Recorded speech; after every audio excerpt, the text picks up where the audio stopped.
This court is now in session. You may be seated. May I proceed, Your Honor? Yes, please. Your Honor, before the court today, we have the matter of Commonwealth versus Lindsay. She is represented by Attorney Callan. The Commonwealth is represented by Assistant District Attorney Jennifer Sprague and Assistant District Attorney Shannon Buckingham. All right. Well, good morning, everyone. Good morning, counsel. Morning. Good morning, Ms. Clancy. Good morning, Your Honor. All right. So, are we ready for the jury? We are. All right. So, what we'll do is can I see counsel just very briefly, just in regards to today's schedule?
All rise.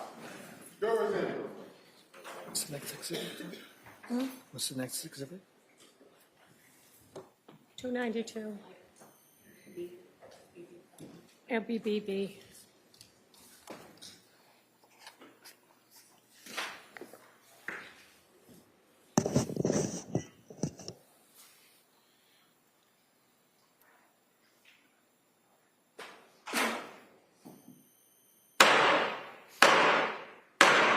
Hey. All persons having anything to do before the Honorable William Sullivan, Justice of the Superior Court, now sitting at Plymouth, within and for the Commonwealth. Draw near and give your attendance, and you shall be heard. By the state of the Commonwealth of Massachusetts, this court is now in session. Please be seated. Good morning, Your Honor. May I proceed? Yes, please. Your Honor, before the court today, we have the continuation of the jury trial in the matter of Commonwealth versus Lindsay Clancy. Ms. Clancy is present. She is represented by Attorney Kevin Reddington. The Commonwealth is represented by Assistant District Attorney Jennifer Sprague and Assistant District Attorney Shannon Buckingham. All right. Well, thank you, Madam Clerk. Good morning, members of the jury. Good morning. I hope everybody had a nice weekend. And so what we're going to do, as we have done so many times before, I'm going to ask you those questions, and then we're kind of going to go over what today's schedule is, and then we'll get right back to the trial. So the first question: has any member of the jury read, seen, heard, or overheard anything from any source about any aspect of this case that would affect your ability to be a fair and impartial juror? All right. Last question: is there any other serious matter of concern bearing on your service as a juror in this case that anybody needs to bring to my attention at this time? Again, Thank you so much for following those instructions. What we are going to do from the schedule today, if you remember on Friday, we were in during cross-examination of Dr. Mack, who had testified Friday afternoon. We're going to return to the cross-examination, and the only difference is Dr. Mack is going to be available by Zoom here. We've had a couple other witnesses, so you all kind of know how that's going to work. So we're going to finish the cross-examination of Dr. Mack by Zoom. Commonwealth, if they have redirect question, and then we're going to continue with the Commonwealth's rebuttal. All right, and so just to kind of go back as far as the procedures that we followed, so the Commonwealth presented their case. Then after they were done, the defendant presented their case, and we're now on to the Commonwealth's rebuttal.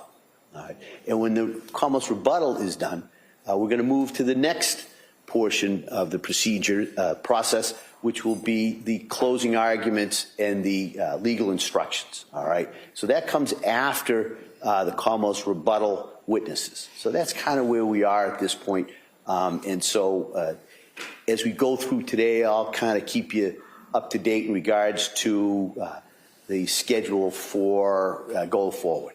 All right, so that's where we are. So at this point, I'm going to, we'll get Dr. Mack on the screen, and then it'll be Mr. Reddington continuing cross-examination. Yeah, please. Dr. Mack, would you please raise your right hand? Do you solemnly swear that the testimony and the evidence you shall give to the court and the jury in the matter now pending between the Commonwealth and the defendant at the bar shall be the truth, the whole truth, and nothing but the truth, so help you God? I do. Thank you, sir. All right, Attorney Reddington. Thank you. Sir, how many times have you testified in courts on the issue of criminal responsibility? I would estimate 1 or 2. So if you estimate 1 or 2 times, would this be your 3rd time? By that estimation, yes. Okay, so it's not by my estimation, though, it's by your estimation, and you would know better than me, right? Yeah. Okay, so this is the 3rd time in your career that you've testified on a criminal trial on the issue of lack of criminal responsibility. Is that correct?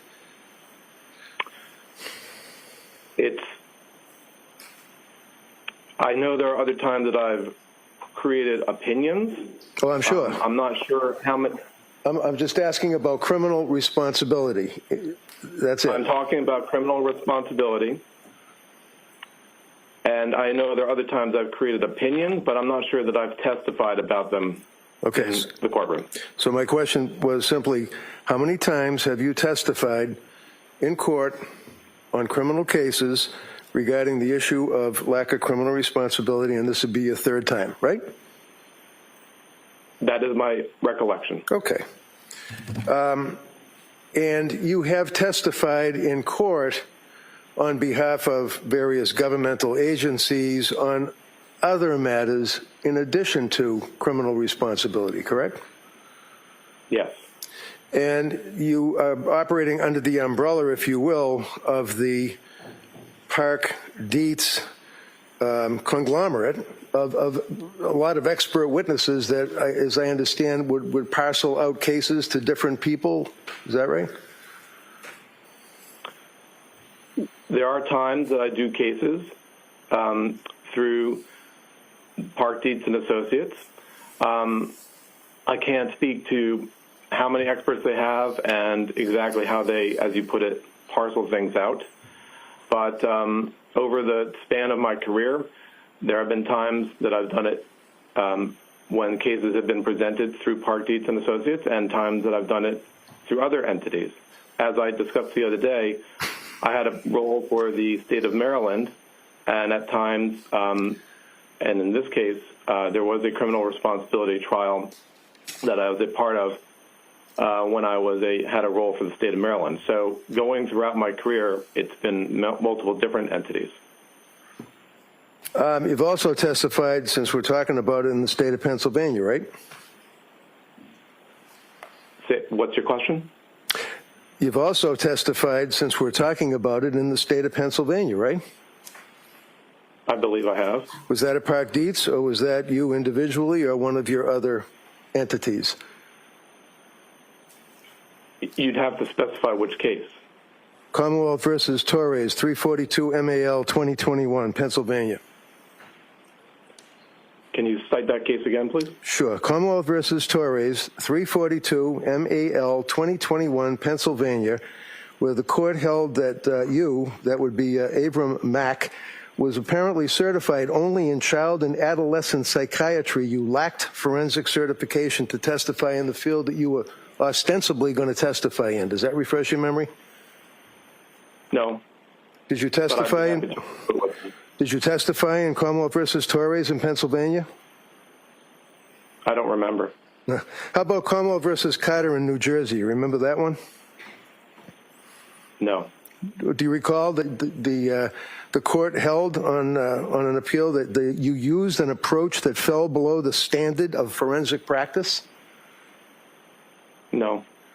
How about Feder LeBron versus the Secretary of DCF, 710 Fed 3rd, 1202 in Florida? You remember that case, I'm sure, right?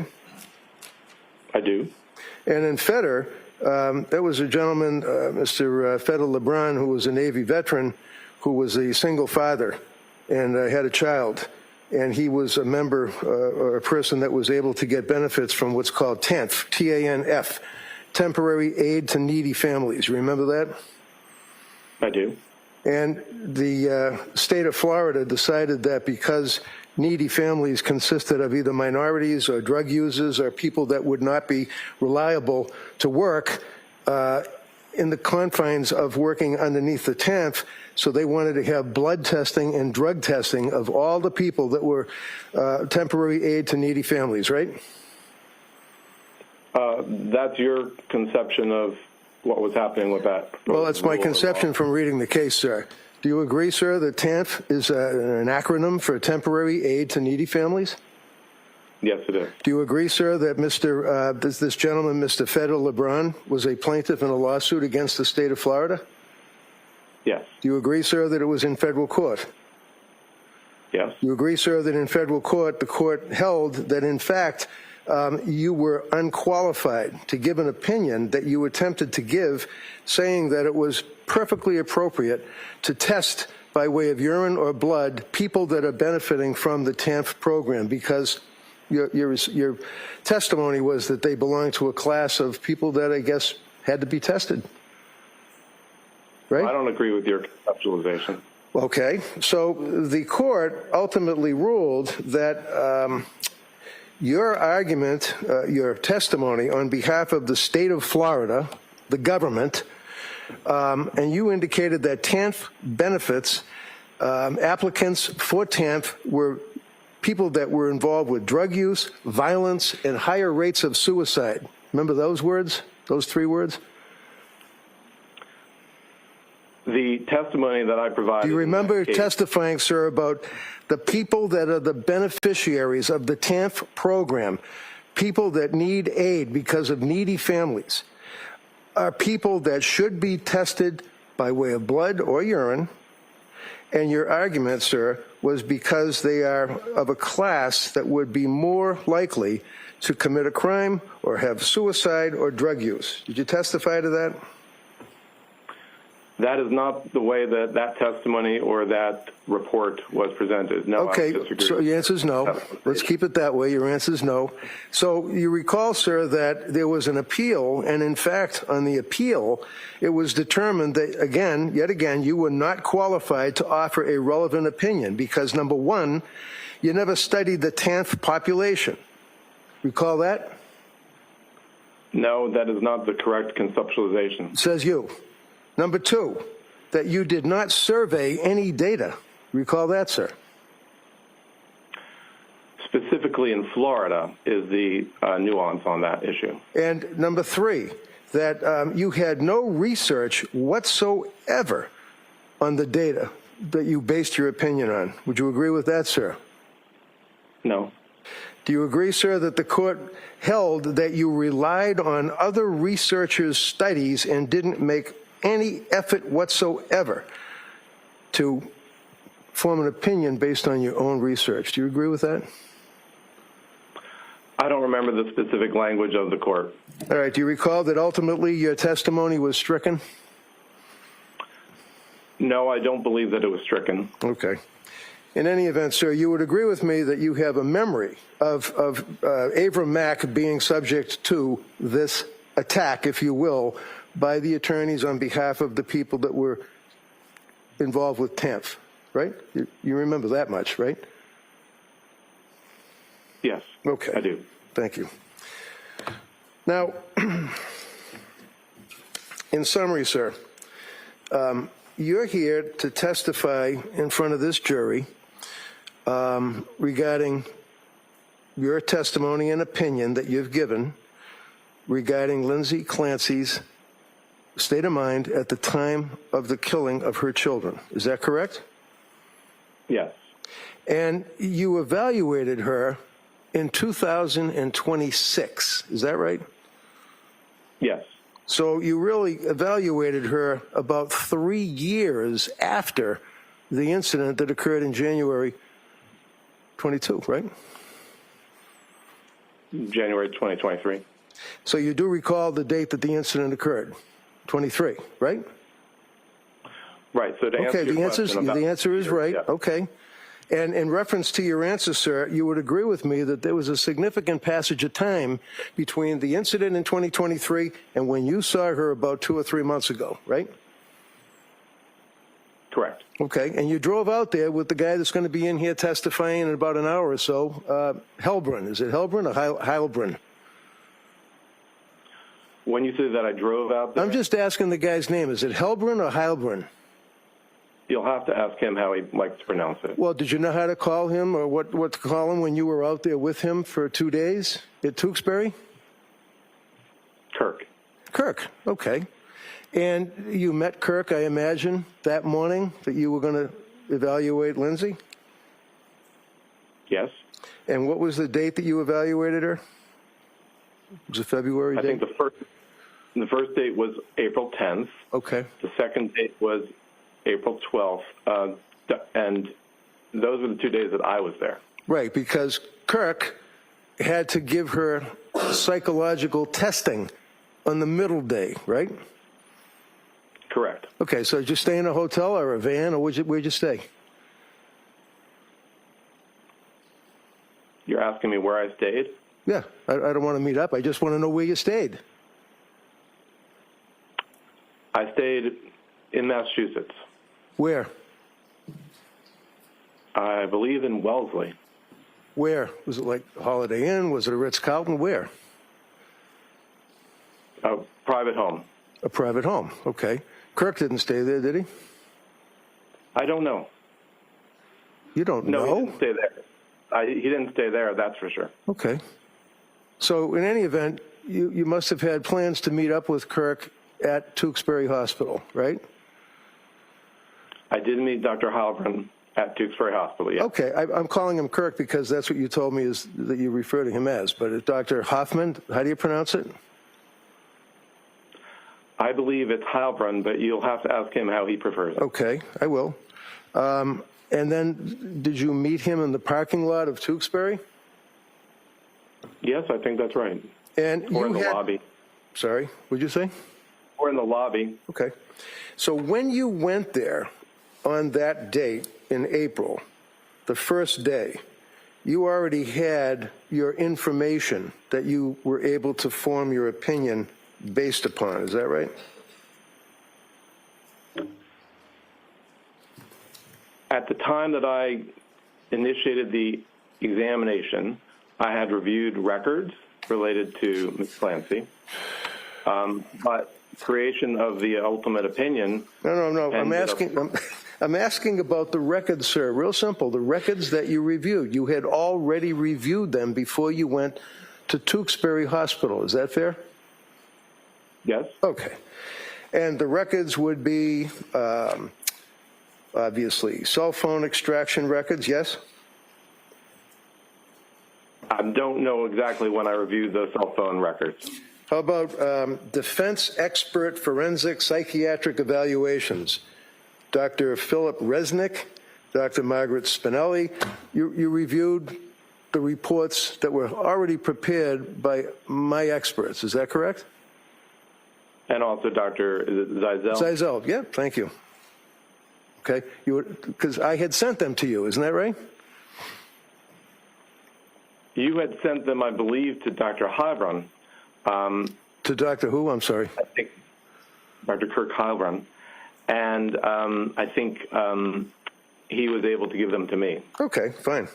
So you also were able to review Department of Children and Family Records dated February 3rd of 2023, correct? Correct. And those would be records that pertained, obviously, after the death of the children, but it was just an interview of Patrick, the father, and Lindsay's husband, right? That's what those were. That was a substantial component of that, but that was the DCF evaluation that occurred, and they, I believe, interviewed him when he was at Boston Children's Hospital. Okay, all I'm asking is that the DCF, in other words, there's no DCF records that shows that Lindsay was abusive to her children, right? I don't think that that was necessarily the conclusion of that report. Well, it wasn't the conclusion of any report. There were no other reports other than February 3rd, correct? Yes, that's right. Okay, and that would be interviewing Pat, the father and the husband, right? As I said, I think effectively that is the core component of that report. Okay, that's the component of the report. The answer is yes. You also had medical records from Astor Mental Health Records, right? Yes. That would be Jennifer Tufts? Yes. Jennifer McAllister, right? I'm not sure if that's the name of another doctor in that practice, but substantially Astor Mental Health included the work of Dr. Tufts. Dr. Tufts. And how about nurse practitioner Gelada? Did you review her records as well? The records of hers that came from the organization that she worked in, yes. What organization was that, do you know? I'm not exactly recalling the title of it, but I believe it's South Shore Mental Health, but I'm not exactly sure of the exact title. Boston Children's Hospital, Brigham and Women's Hospital, and McLean Hospital records. You reviewed them, correct? Yes. Spalding Rehab, right? Yep. Duxbury Hospital from March 27th of 23 up through April 1st of 26, which is a little bit before you saw Lindsay, right? Correct. They were about 7,000 pages, a lot of paper, right? Yes. Toxicology records, police reports, grand jury testimony, you read all that too, right? Correct. Police interviews of witnesses, right? Correct. And you had met with, I imagine, or spoken to, by telephone perhaps, with the district attorneys, the prosecutors here. Yes. And where did you meet them? The prosecutors? Yeah. Only by phone. Okay, so you met them by phone. When was that? I don't know offhand when that was. How long was the conversation? I don't recall. It could have been somewhere between 15 minutes to 45 minutes. And basically they told you that they wanted you to evaluate a defendant who had been indicted for triple homicide of her own children by the name of Lindsay Clancy. You knew that from speaking with them, right? Effectively, I knew that, yes. And, you know, I normally don't go there with expert witnesses, but it was fair game on Dr. Zeisel. How much money do you make a year on your forensic evaluations? It ranges over the years, several $100,000. Yeah. Can be a few. And a lot of that, more. I'm sorry, go ahead. No, go ahead. So a lot of that would be appointed cases or cases either from Park Dietz or some other warehouse that asks you to evaluate people and testify in the court, right? Or over the years, people contact me directly. Really? We're talking about over the last 15 to 20 years. Right. So when you were contacted by, strike that, did the DAs here call you or did you call them? I don't recall. Do you recall that they told you what a horrible case this was, that this woman killed her 3 children by strangling them? Did they tell you that? Sustained. Next question. Well, did you know what the factual allegations were of the case? Yes or no?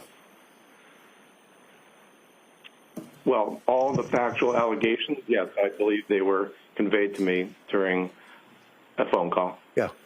Okay. And when you were engaged or retained through Park Dietz and Associates to work for the Plymouth County District Attorney's Office, I mean, that's fair to say. You were working for them, right? Effectively, I was retained by the District Attorney's Office, yes. All right.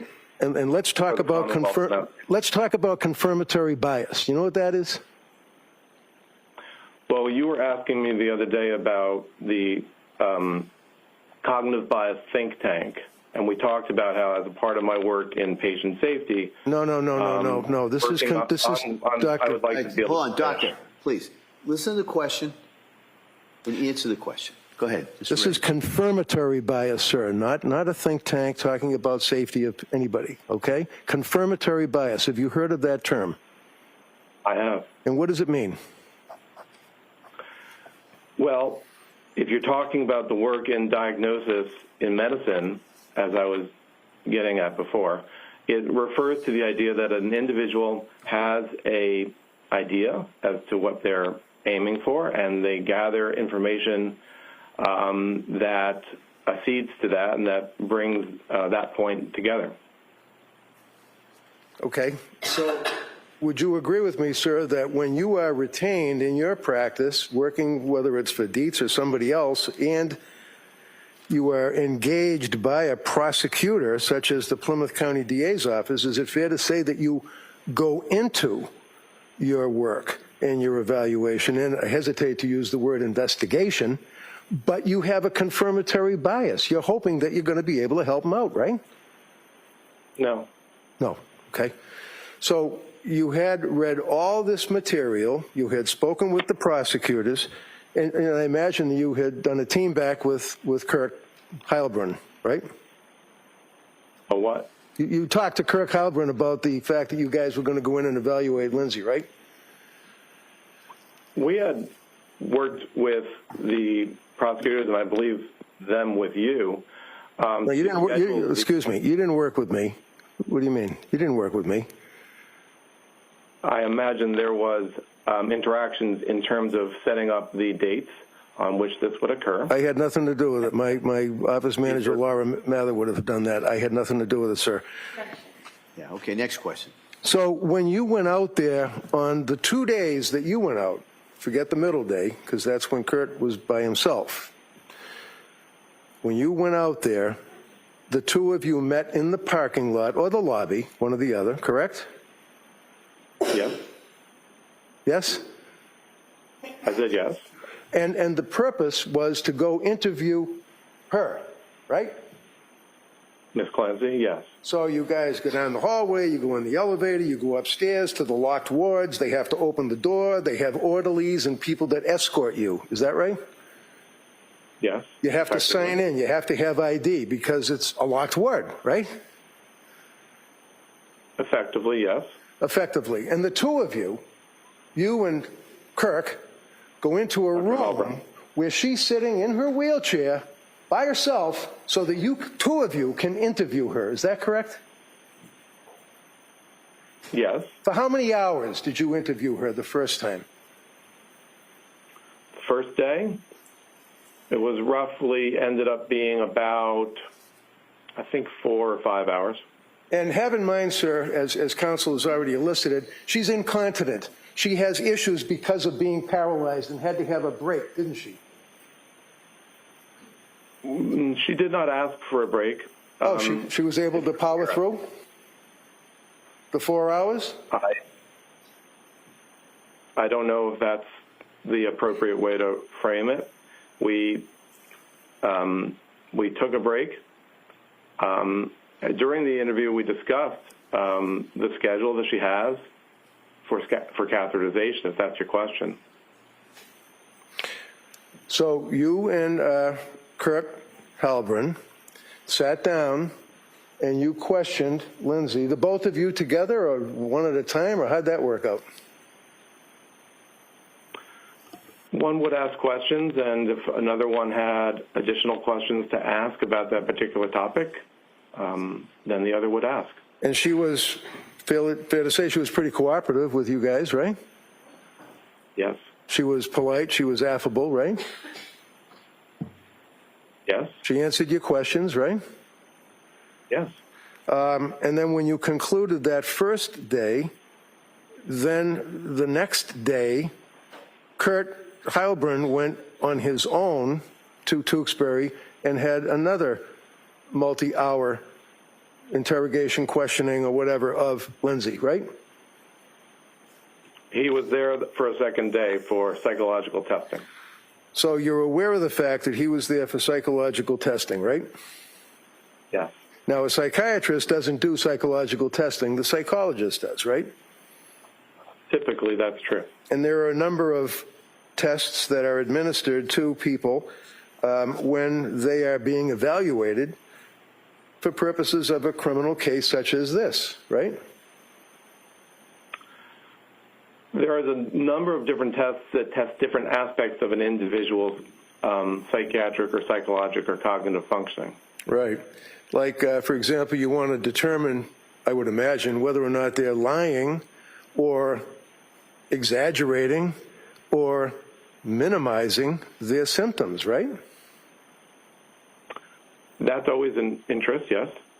And it's of interest because if a person is, in fact, masking or lying about their mind, trying to fake out an evaluating forensic psychiatrist or psychologist, when you say that's of interest, that's something that can be a test result that a jury could look at, right?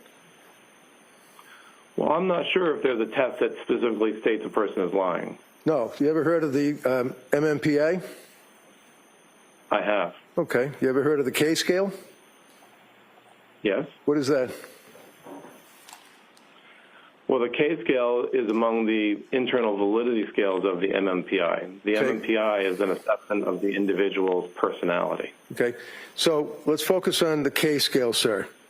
When you say that it's a, let me ask you again, what is your understanding of what the K scale is seeking to find out? I answer this in the context of the purpose of the MMPI and what the MMPI is designed. What are you smiling for? This is not funny, sir. Sustained. Next Well, question. you know, Next question. MMPI, K scale, focus. What does it mean, sir? So the MMPI is an assessment of personality, and it is a set of questions that the individual responds to provide the test and to provide the user of the test to understand what is their personality like. The K scale is a set of questions embedded in the MMPI that are designed to see whether or not the individual is exaggerating in their responses, generally speaking. Okay. Or lying, right? They call the K scale the lie scale, right? Well, if you're simply referring to your own personality style, the issue is whether or not the answers are reliable or valid. It's not a matter of assessing if the person is lying on the MMPI. Does the MMPI assess to any degree whether or not a person is lying, in your opinion? No. No? So let's stay with Dr. Mack's opinion on the K scale. What would that do? It would determine if somebody is not being truthful about their symptoms or they're exaggerating their symptoms? Well, the MMPI assesses the individual's personality and their thoughts about themselves. So the question is how to get an accurate reading of the person's personality. If it is the case that they are having a deviation on the K scale, then you might not utilize the MMPI as a whole. But the MMPI is not designed, in a sense, as a lie detector. So what does that mean, sir, when you say if there's a manipulation of the K scale? What does that mean? I don't think I used the word manipulation. What word did you use? I may have said deviation. Okay. So if there's a deviation on the K scale, according to you, what does that mean? It may come to a threshold that the MMPI is not usable, and Because the users cannot gather information about the individual's personality as a result. Because they're lying, and it's not a reliable test, right? That's the ultimate consideration, right? Right. So it's not saying that the person is lying. It's saying that the test is not reliable. Because the person who's the subject of the test is not being, let's say, forthright. Is that fair? I don't know that it's always necessarily a conscious act. An individual, it simply reflects the tendency the individual has when answering the questions that are on that subpart of the test. Okay, so if somebody has been indicted by the Plymouth County District Attorney's Office for triple murder, and you are working for the DA, evaluating whether or not they are suffering from a mental disease or defect, would you agree with me, sir, that there may be a tendency for somebody to exaggerate their symptoms to try to paint a positive picture of themselves? Overrule. Not necessarily. Well, how about a little bit necessarily? I don't know that there's a relationship. Okay. So you are aware, regardless, that when Lindsay took the test for Dr. Kirk Halbrun, that there was no indication whatsoever of any malingering, exaggeration, or anything along those lines in that test. Would you agree with that? If you're talking about the MMPI, correct. That's what we've been talking about.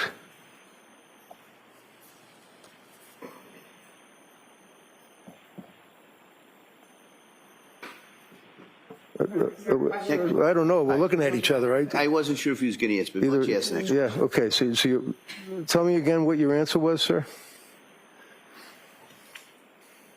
That effectively that's what the testing elicited, that her K scale effectively, that it was a valid test. Okay.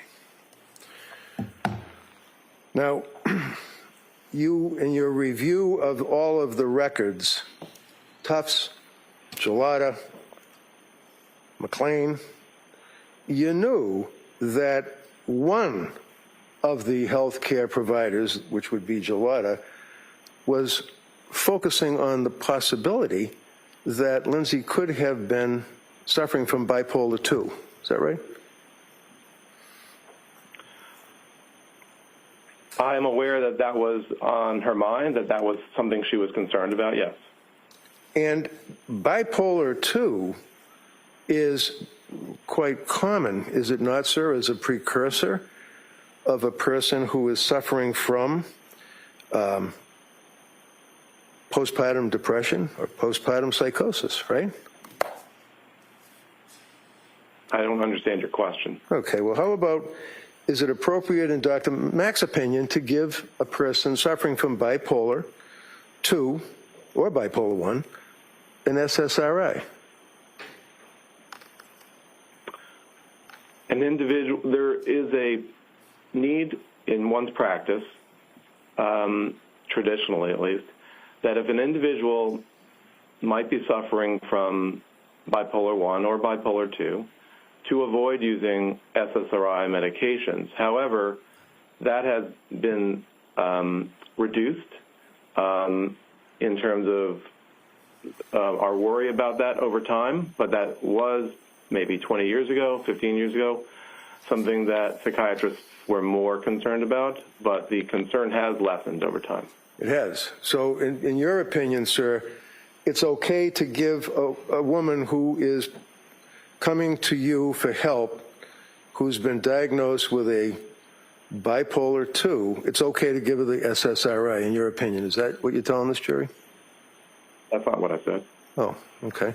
Tell me what you said. I said the concern about the relationship between SSRIs and mania or bipolar disorder has lessened, but that doesn't necessarily mean that people's practices have changed. And when you say mania, what does that mean to you, sir? Mania is a state defined in the DSM. I believe we discussed this the other day. Go ahead. What is it? What are the symptoms of mania?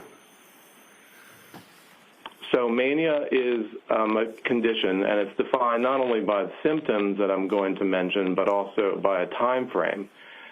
And as we discussed the other day, it is a mood state that is used as a building block for bipolar type 1. So one would need to see 7 days consecutive, and where the following symptoms, 4 at least of the following symptoms are present most of the day for all of these days. And that would include a thought process called flight of ideas. Secondly, distractibility. Thirdly, an engagement in activities that are pleasurable but have painful consequences. Rapid speech, or what we would call pressured speech. Pressured speech. Or rapid speech.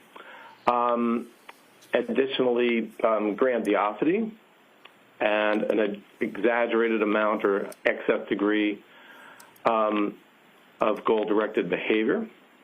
And what is your... go ahead. Go ahead. What is your understanding, sir, of the symptoms of bipolar 2? So bipolar 2, well, we didn't finish the definition of bipolar 1, but in terms of bipolar type 2, one would need to have had a major depressive episode. I believe we discussed that the other day as well. And also one needs to have had what's called a hypomanic episode, which is similar to a manic episode, but lesser in terms of time course that's required, and only 3 out of the 7 symptoms are required. So bipolar 2, you would agree with me, sir, is in fact a major or a serious mental illness, right? Yes.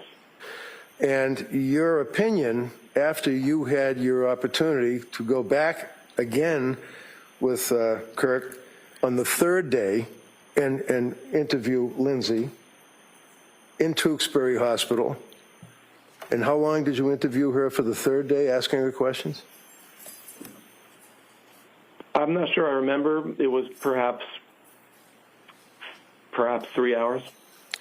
So after you completed your evaluation, you came to a conclusion that, in fact, Lindsay was suffering from a major mental disease or defect, to wit, bipolar 2. Is that correct? No. No. So why don't we look at your report and you tell me what your ultimate opinion was of your diagnosis of Lindsay after evaluating her, sir. I think I said this the other day that my opinion... Why don't you say it again, sir? Yes, I'm happy to. My opinion was that, and is, that she suffered from a major depressive episode, and that was a part of major depressive disorder. Well, looking at your report, sir, on your conclusions, would you agree with...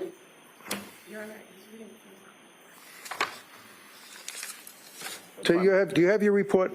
He's reading from the wrong report. Do you have your report, sir? Can I see it sidebar just for a second? It's not the wrong report.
So, sir, you would agree that your opinion on page 35 is that at the time of the incident, that Lindsay Clancy was suffering from a mental disease, and then you have the opinion, however, she retained substantial capacity to appreciate the wrongfulness or criminality of her conduct. Is that correct?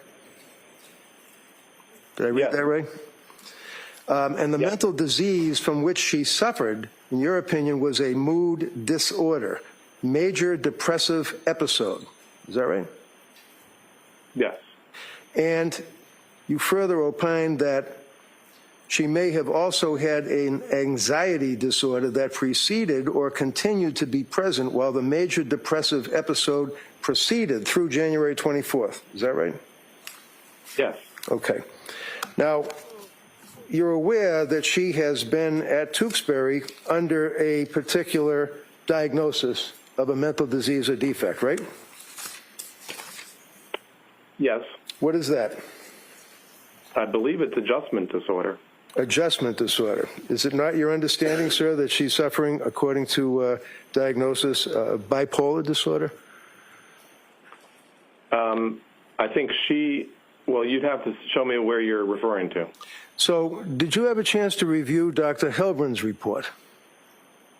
I did. And do you know what Dr. Helbrin's opinion was of a diagnosis? In terms of diagnosis. Yes. What was it? I think he made a diagnosis of bipolar type 2. So you have nurse practitioner Gelada, who, as a treating practitioner, indicates that the diagnosis possibly is bipolar disorder, correct? I don't know that she used those terms, but I know that she was concerned about the possibility. And you know, because you've obviously read and incorporated into your report Dr. Resnick's opinion, correct? Correct. And what is Dr. Resnick's opinion, sir, to your understanding? In terms of the diagnosis? Yeah. Bipolar type 2. Okay. How about Dr. Zeisel? You also had access to and incorporated into his report, your report, his diagnosis. What was that? No, offhand, I don't remember what his diagnosis was. How about Meg Spinelli? Did you have a chance to review her report and incorporate that into your report? I reviewed her report. Do you know what her diagnosis was, sir? I believe it was bipolar type 1. Right. So with all of the various healthcare providers that have an opinion of bipolar type 1, would you agree that that is a very strong indicator that a person could very well be suffering from postpartum depression?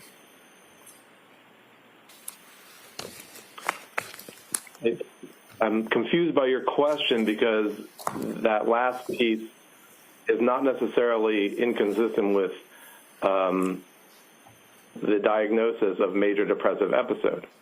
I'm asking you, sir, about what I discussed the other day was when that specifier is able to be used, that would be a diagnostic question. So with the understanding that nurse practitioner Gelada is bipolar, or looking at bipolar, that Zeisel report, you don't know or recall what it is, but you incorporated it into your report. Dr. Resnick is bipolar too. You feel that this is or is not indicative of a precursor to a person suffering from postpartum depression? It's in the books, in the articles, right? Your use of terms, to me, seems apples and oranges. The question of postpartum depression would be, does the person have a mood disorder, and is it in the time frame following birth? I can't hear you. I'm sorry. So, I can't, can you say that again, please? we're talking about categories that are not aligned with each other. No, I'm asking you what your answer was, okay? What's your answer? You'd have to restate the question. Okay. You recall Friday, sir, that you were talking about onset of postpartum depression symptoms occurring within a particular time frame. Do you recall that, sir? The diagnosis would be My a question is depressive simple. Do you episode. recall saying what the time frame was Friday? I'm trying to answer your question. What is the time frame?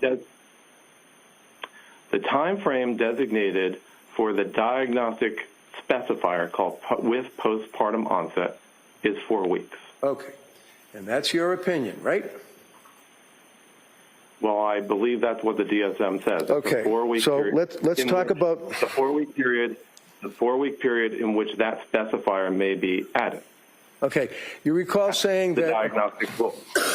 you recall saying that a person can be postpartum and it has to be within 4 weeks. You recall saying that Friday? What I would have intended to say. No. Which I believe What did you say to the? Come on. What did you say to the jury last Friday? Doctor, please listen to the question and just answer the question as asked, okay? And then if the Commonwealth has any redirect, they can follow up with their questions. Go ahead. Thank you. Do you recall saying that the person has to be postpartum within 4 weeks, according to the DSM? Recall saying that? To meet that specifier, yes. Right. Well, do you understand, sir, that every woman that has a baby for the rest of their life is postpartum? Because postpartum, quite frankly, means having a baby, right? Sure. So, But that wouldn't be the specifier of with postpartum onset. yeah, but you in the can't. DSM. Postpartum is not a disease, doctor. Right. Postpartum. It's an appellation that is defined in terms of 4 weeks. Okay. According to you, right? You understand that World Health Organization is different, right? If you're talking about the ICD, What is that time frame, sir? I'm not sure what it is. I think you said it was 12 weeks.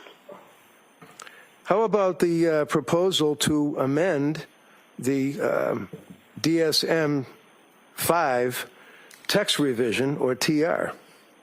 What's the proposal for that? Well, there's a proposal specifically around the proposed diagnosis called postpartum psychosis, and for that, it's a 6-week period. So you've got 4 weeks, you got 6 weeks, you got 12 weeks. Would you agree, sir, that postpartum depression, postpartum psychosis can occur up to a year or even a year or longer? I don't know, but I am telling you what the DSM says in terms of how to diagnose it and how to code it. Okay. You would agree, sir, that she is at Duxbury with a diagnosis of bipolar, right? That may be among her diagnoses. Okay. And she's on medication, right? Yes? And she hasn't had, over the past 3.5 years, any problems with sleep, anxiety, depression, symptomology of the same while she's been medicated at Duxbury, right? She has not demonstrated any signs of mania. And she hasn't demonstrated any signs of anxiety either, has she, while she's been on the medication, the right medication, right? I note that she's complaining of anxiety. I'm not sure she's demonstrating signs of anxiety. Other than the fact that she's paralyzed and has to be in a wheelchair, she's not exhibiting the inability to bathe, the inability to emote, to have feelings, to talk to people. She's able to communicate with people, right? Yes. Okay.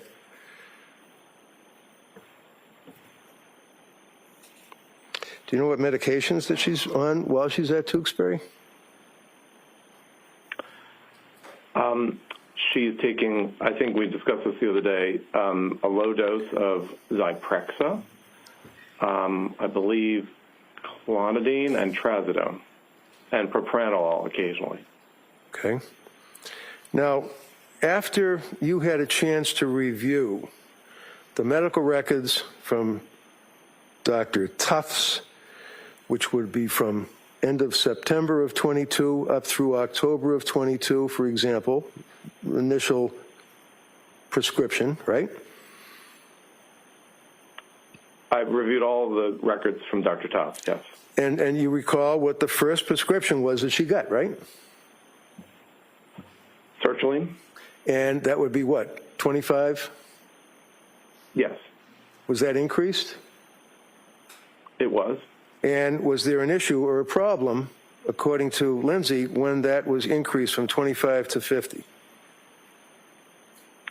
Yes. And what was the problem that she indicated to the doctor?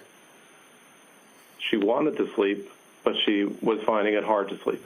She was unable to sleep for a period in excess of 48 hours, is what she said, right? I think it was at that point, yes.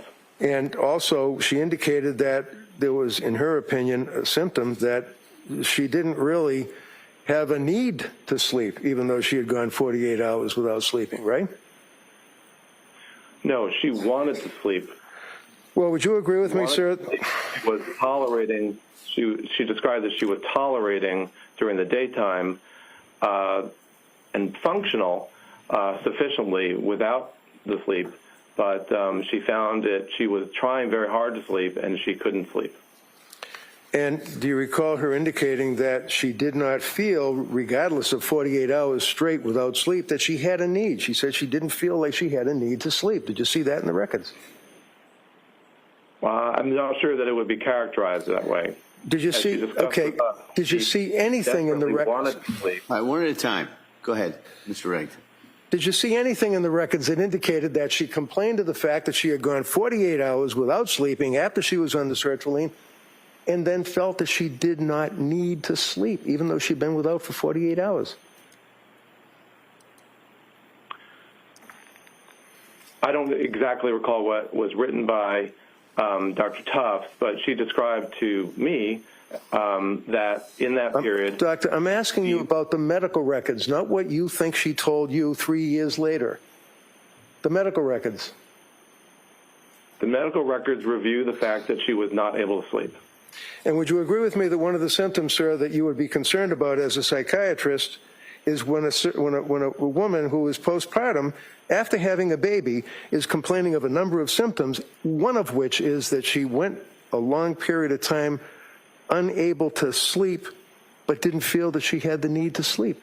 That's textbook, isn't it?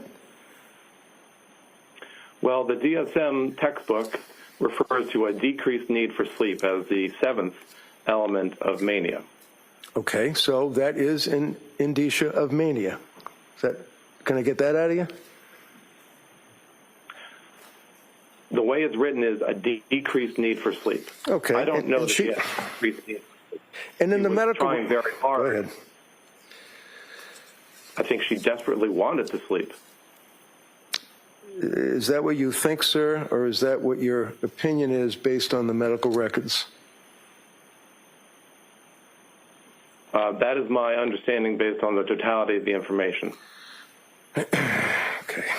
So is it your understanding that she also exhibited signs or symptoms of postpartum depression? So to the extent that she had depression in a period after having had a baby, that is not how DSM would refer to it, but as you said, everybody would be postpartum in that regard. So my opinion is that she had major depressive episodes in this year or within 4 or 5 months following birth. Sir, you're familiar with the postpartum psychosis. You're familiar with that, right? So there's the concept of having psychosis. Are you familiar with postpartum psychosis, sir? Yes or no? I'm familiar with a proposed diagnostic entity called postpartum psychosis, and the idea that people can have psychosis as a mental disorder at other times. You're familiar with the Department of Mental Health in Massachusetts, right?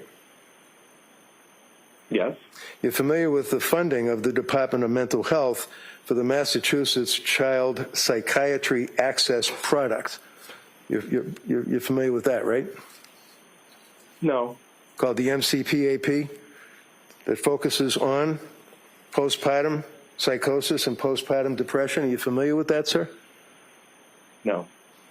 Would you agree with me that when a person has a child and is within the postpartum period, that they may present to a doctor with symptoms that might lead the doctor to believe that they are suffering from postpartum depression? Would you agree with that? I'm not familiar with that particular program. I'm happy to. All right, I know you're happy, but I'm just asking, sir, about postpartum depression. Forget the program. You're not familiar with the program. We get it.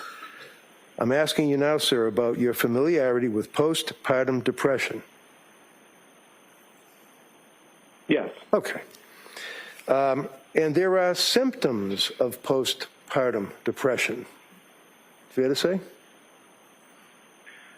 Postpartum depression. Are there symptoms, sir? Yes. I am familiar. Okay. And forget the DSM. Let's just focus on the symptoms as you understand it for postpartum depression, which, according to you, has to occur within the first 4 weeks of birth. But quite frankly, it could be 6 weeks, it could be 12 weeks, it could be a year, right? You said forget the DSM, except that making diagnoses in psychiatry requires an authority, and we utilize, in this country, the DSM. Maybe we shouldn't? So, All right, sustained. Next question. So are you familiar, sir? You're not familiar with MCPAP for mothers in Massachusetts. You're not familiar with that subsidiary of the Department of Mental Health, right? no.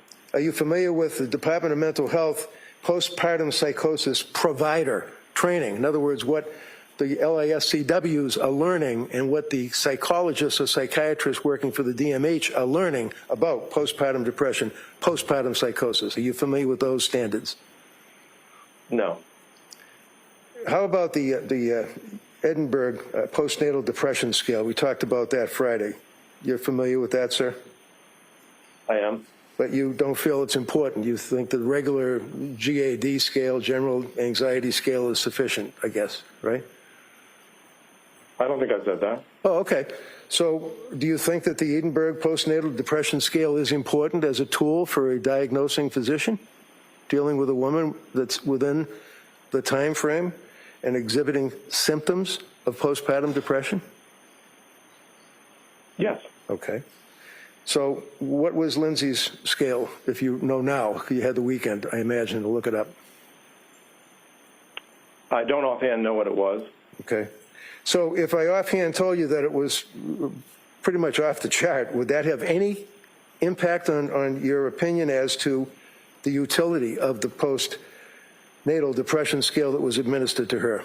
That's not the form of the question. No, sustained. I mean, overruled. Let me ask. Sorry.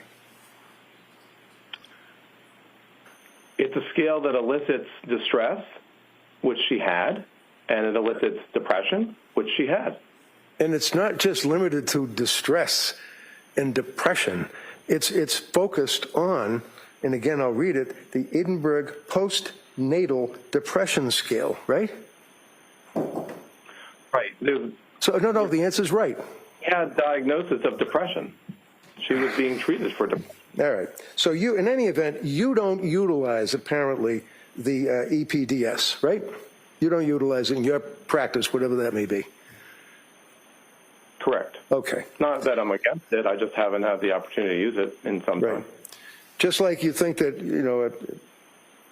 an episiotomy is a tear, I guess, when a person has a baby, right? I'm sorry? You remember Friday you said that when a baby is born and the woman suffers a tear, that you called it a particular name? An episiotomy. Right. When there's a need for a tear, there are several different degrees. No, wait a minute. Hold on now. Hold one on. can have. Excuse me, sir. Friday you said that the episiotomy is, in fact, a tear. Do you remember saying that? I'm not sure exactly the wording. Did somebody tell you that you were way off base on that testimony Friday, sir? I'm not sure what you're referring to. I'm referring to you saying that an episiotomy is a tear. And it's not.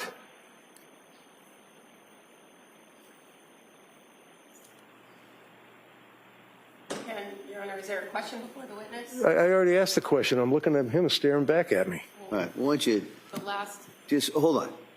Well, you can rephrase that. Do you remember saying Friday that episiotomy is a tear? Do you remember saying that to this jury, sir? I don't remember the exact words that I stated. Okay. Did anybody over the weekend tell you that in fact you were wrong and that it is a surgical procedure and that a natural tear has nothing to do with that procedure other than repairing? Did anybody talk to you about that at all over the weekend? No. Okay. No. So you would agree with me, at least, that postpartum depression, even though you don't use the EPDS, does have symptoms that a doctor would consider if a patient came to him or her for help, right? Yes or no? So, yes or no? You're asking me about a condition which Right. is not the way that it's defined. I'm asking you, sir, whether or not you understand as a doctor that if a woman has a baby and comes to you because she is in trouble, that you would look for symptoms, would you not? Yes or no? Yes. Okay. Yes. And if the woman told you that she was less able to laugh, no emotion, unable to see the funny side, is that a symptom, sir, in your opinion, of postpartum depression? Yes or no? It's a symptom of depression. Was Lindsay Clancy complaining that she was unable to laugh or emote or see the funny side, if you will, of life when she went to see Dr. Tufts and Dr. Gelada? Do you recall that, sir? Yes. Okay. Okay, so let's just say the next issue would be stopped looking forward to things. You're familiar with that? People don't look forward to things, and they, what is that called? Anhedonia or something like that? Right. So that was one of the several elements of major depressive episode that I referred to the other day. Right. But it's also one of the symptoms of postpartum depression, correct? They are the same. When Okay. you have depression and you meet the qualifier, then you can call it depression with postpartum onset. How about a person that comes to you and says that they're anxious and worried constantly for no good reason? Would you agree, sir, yes or no, that that's a symptom of postpartum depression, according to the authorities? So, can you answer that yes or no, sir? It's real easy. Sir. All right, hold on. If you can't answer the question as asked, doctor, just say you can't answer it as asked, and I'll ask counsel to rephrase it. Go ahead. Yes. So would you agree with me, sir, that the next symptom of postpartum depression would be anxious or worried for no good reason? So I can't answer that question. You can't. You can't? I said I can't. Okay. Was Lindsay Clancy expressing to the doctors and the nurse practitioners and the LICSWs or whatever on the medical records that she was anxious and worried on a daily basis for no apparent reason? Yes. Did Lindsay Clancy also indicate that she would have episodes of fear or panic for no good reason? Yes. Did she also indicate, sir, that she was overwhelmed by life, basically, overwhelmed? Yes. Did she also indicate that she was so unhappy and worried and anxious that she had trouble sleeping? Yes. Did she indicate that she was sad or miserable and unable to enjoy things like family, friends, society? That is a symptom that progressed as those months moved on, yes. Sure did. Did she also say that she's unhappy? She was so unhappy that she was crying on a daily basis? Yes. Did she also indicate that she had thoughts of harming herself? Well, or suiciding, yes. So if she's successful in harming herself and she dies, then it's suicide. Either way, it's a thought of harming herself, right? I don't think she had the interest of harming herself simply for the interest of harming herself. She had the interest of suiciding. And she wasn't successful, obviously, right? Are you referring to January 24th? So the postpartum depression, sir, which invariably involves the EPDS, which you don't use, consists of 1 to 10 symptoms, and she hits every one in the medical records that you reviewed. Is that correct? First of all, I'm not sure what you're... Well, I can't answer the question that you've asked. I'll put it... Let's talk about postpartum psychosis, because that is something that can follow postpartum depression. Is that right? You're using terms that make it that I can't answer your question. Postpartum psychosis, you can't answer? You know what that is, don't you? Are you referring to the proposed diagnosis that we referred to earlier? The one I'm referring to the fact that this young lady was suffering from postpartum psychosis when she killed her kids. Do you know what postpartum psychosis means? So there is a observation that a person may have psychosis, or there is the proposed diagnosis that we referred to the other day. Let's do this. Symptoms of postpartum psychosis. Number 1, hearing voices. Would you agree, sir, that hearing voices is indicative of having a symptom of postpartum psychosis? You're referring to a condition or an illness called postpartum psychosis, and I don't know that I can answer questions as a psychiatrist based on that. Would you agree, sir, that when a person is suffering from postpartum psychosis, you understand that term, do you not? When we elicit, do you understand the term postpartum psychosis? It's real easy. Do you understand that term? It's actually not easy. It's serious. But when we do elicit psychosis after a birth, we take it very seriously. Typically... Who's we? Who's we? We take it seriously. Well, who's we? We psychiatrists. I as a psychiatrist. Yeah.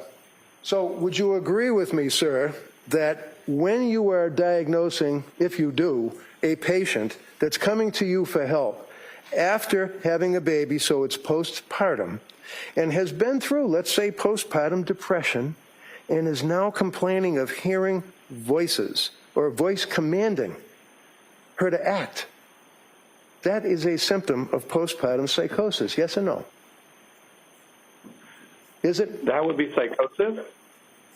I don't know exactly, based on your hypothetical, as to whether it would count as the proposed postpartum psychosis illness, disease, but it certainly would be a concerning symptom or sign. Okay, so if you had administered the Edinburgh test, that is something that may have assisted you in evaluating the claim that the person is hearing voices, because that's one of the things that you would be concerned about with a patient, right? You're always concerned if you're encountering somebody who's hearing voices, especially if they're new. Especially if they're a mother, right? Anybody. How about thought broadcasting? You ever heard of that? Yes. Okay. How about a patient that says that they're worried about hearing voices, and they're worried that people such as teachers could hear the voices in their head? Is that something that would concern you? Yes. How about if the person was afraid that somebody is able to hear the voices in their head and would call the police or DCF and they'd lose their kids? Is that something that would concern you? Hypothetically, yes, it would be a concern. How about actually, in this case with Lindsay Clancy? Did you come across that in all of your investigation? I came across, in my evaluation, a period where she worried that people could hear what she was thinking. That's different, first of all, from thought broadcasting. But in either event, as I've said, she was in a serious psychiatric state, and she was suffering. How about number 2, postpartum psychosis symptomology, delusional beliefs with distorted reality? Did she complain to Tufts or gelada about having distorted reality being disassociated. Things weren't real. Do you recall coming across that? So there were times that in the context of some of the medications she was taking that she felt that things weren't real, yes. Okay, so Or that my she felt, question, sir, uncomfortable. my question, sir, is whether or not she complained of that to her health care providers. You'd agree with me Yes. that she did, right? Yes. Okay.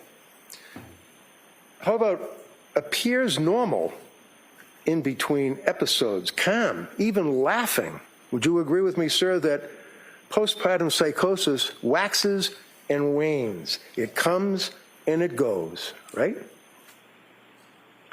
So are you referring to a particular... I'm asking you a simple question. Okay, Do you well- agree that postpartum psychosis waxes and wanes, that it can come out of nowhere and then leave, and a person can appear normal? They can even laugh. Would you agree with that, sir?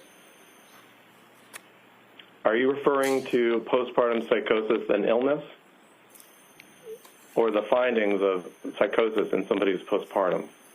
I am asking you about Lindsay Clancy, the young lady that's sitting right here that you're testifying against in front of this jury, telling this jury that she was responsible for the death of her children.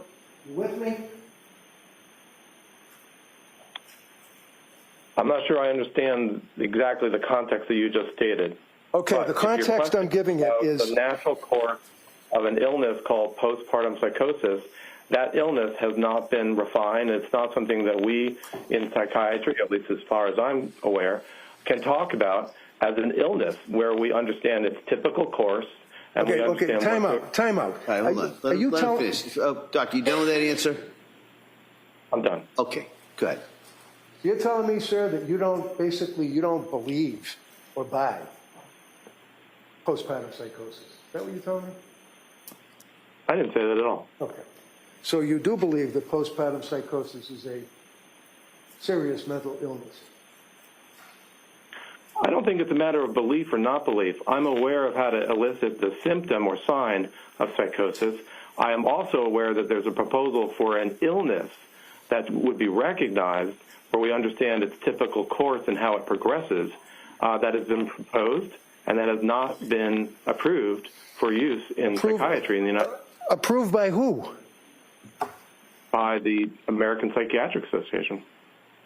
The APA, so you... Hold on. By the team that let me, if I can finish, by That's the the judge you're particular talking to, not body me. within the American Psychiatric.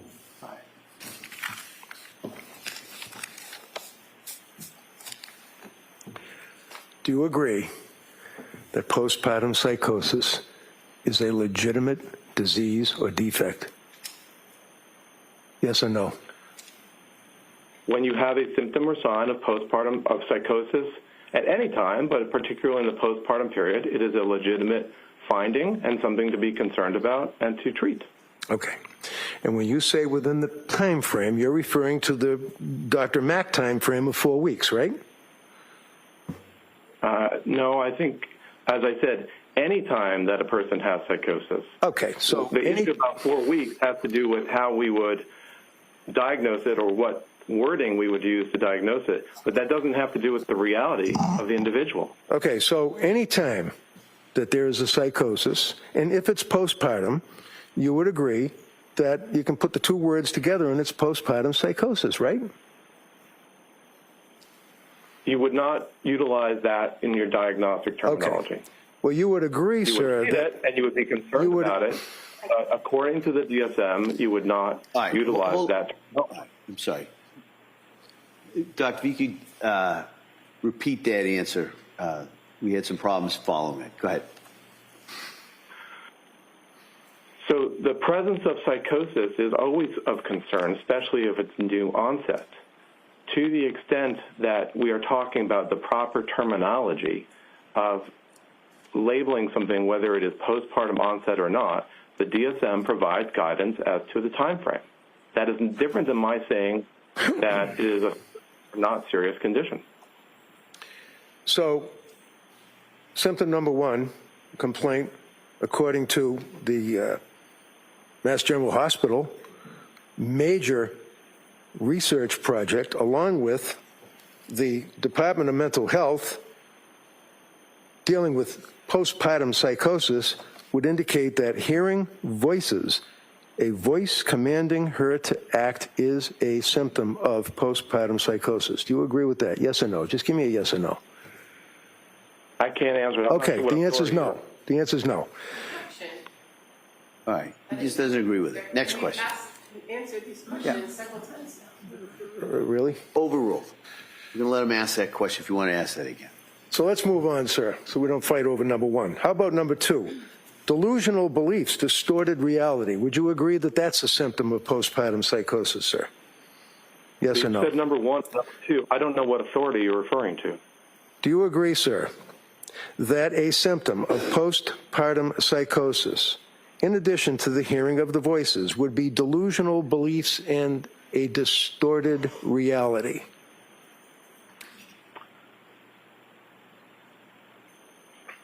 I can't answer because I still don't know if you're referring to the phenomenon of psychosis or you're referring to some illness. I'm referring to the illness that Lindsay Clancy was suffering that's in her medical record, sir, that you tell this jury you read. That's all I'm asking. Well, I didn't find any evidence of psychosis in her record. Okay. Other than... Was there any was there any indication that she was hearing voices? Did she complain about that, sir? Yes or no? She complained about intrusive thoughts. Okay. If that's where you're... How about the delusional beliefs and distorted reality? Do you recall her complaining about distorted reality, sir? Yes or no? I'm not sure she used those terms. If you're referring No, to... never mind what I'm referring to. Your answer is no, right? No, she did not display psychotic features. I didn't ask about psychotic features. I'm asking you about delusional beliefs and distorted reality, doctor. That is a type of psychosis. Okay. So I didn't see any evidence of any psychotic features throughout the medical records. So it's your understanding from reviewing her medical records that Lindsay never indicated that she was not participating in reality, that she was in a disassociated state, that she was out of touch with reality. You're telling this jury you never saw that? I did see that evidence, that component that you discussed with your physician. Great. I don't see that as a sign, strictly speaking, of psychosis. It may have been in some cases, but I don't see any signs of psychosis or delusions. Like in this postpartum psychosis, sir, you'd agree that delusional beliefs, distorted reality is a symptom, yes or no? Not waxing and waning with your answer, yes or no? Are you referring to an authority there? Doctor, I agree. Doctor, hold on. Here's the way this works, all right? You don't really ask a lot of questions. You answer the questions, all right? If I told you before, if you can't answer a question the way it's framed, just let me know, and I'll tell counsel to frame it in a different way, all right? So that's the rules. That's how it works here. So go ahead, Mr. Reddington. Thank you. Would you agree, sir, that a symptom of postpartum psychosis with a woman who is coming to a physician for treatment indicates that they appear to have normal periods between episodes of disassociation where they're calm, they're even laughing, and they can drive cars, they can talk to people, they can use telephones, all of that, right? It would be... That description may be of other things, but it's not necessarily of psychosis. How about severe sleep deprivation, sir? Do you agree that severe sleep deprivation is a symptom when you're considering the whole of the patient complaining of various symptoms? Severe sleep deprivation is a symptom of postpartum psychosis. I can't answer the question the way you phrased it. Okay, so let's say postpartum psychosis, you're somewhat familiar with it, and would you agree that severe sleep deprivation is a symptom of it? I can't answer the question the way Okay, you you can't answer it, okay. How about rapid mood swings? Would you agree that rapid mood swings are a symptom of postpartum psychosis, sir? I'm not sure I understand your question. Okay. How about a person saying that they're not herself? I want to be myself. I want to go back to being myself. I can't be myself. Is that a complaint that is a symptom of postpartum psychosis, sir? It might be, if the person has psychosis. Okay, the answer is it might be. Did Lindsay Clancy indicate that she wanted to go back to being herself? Yes. Now, did she also, was there any evidence, sir, of thoughts of harming her children? There were periods when she had impulses or intrusive thoughts about harming her children. And when you say intrusive, if I come to you and if a person comes to you and postpartum psychosis is on your radar and says that they're having intrusive thoughts about harming their children, would you not ask them what that means? In other words, is it a voice in their head? Is it their thought process? What is it? Do you ask that question? Of course. Did anybody ask that question when she was complaining about having intrusive thoughts about suicide, for example? Did anybody ask her what that meant? Voices in the head or thoughts? I believe that the clinicians at McLean, at Mass General, Dr. Gelada, Dr. Tufts all asked about or all made inquiries to understand the nature of her suicidal ideation. Do you believe that based on your review of the medical records and based on your review of the numerous cocktail of drugs that were prescribed to her that she received good medical care from Gelada and Tufts? No, ruled. I don't have an opinion on that.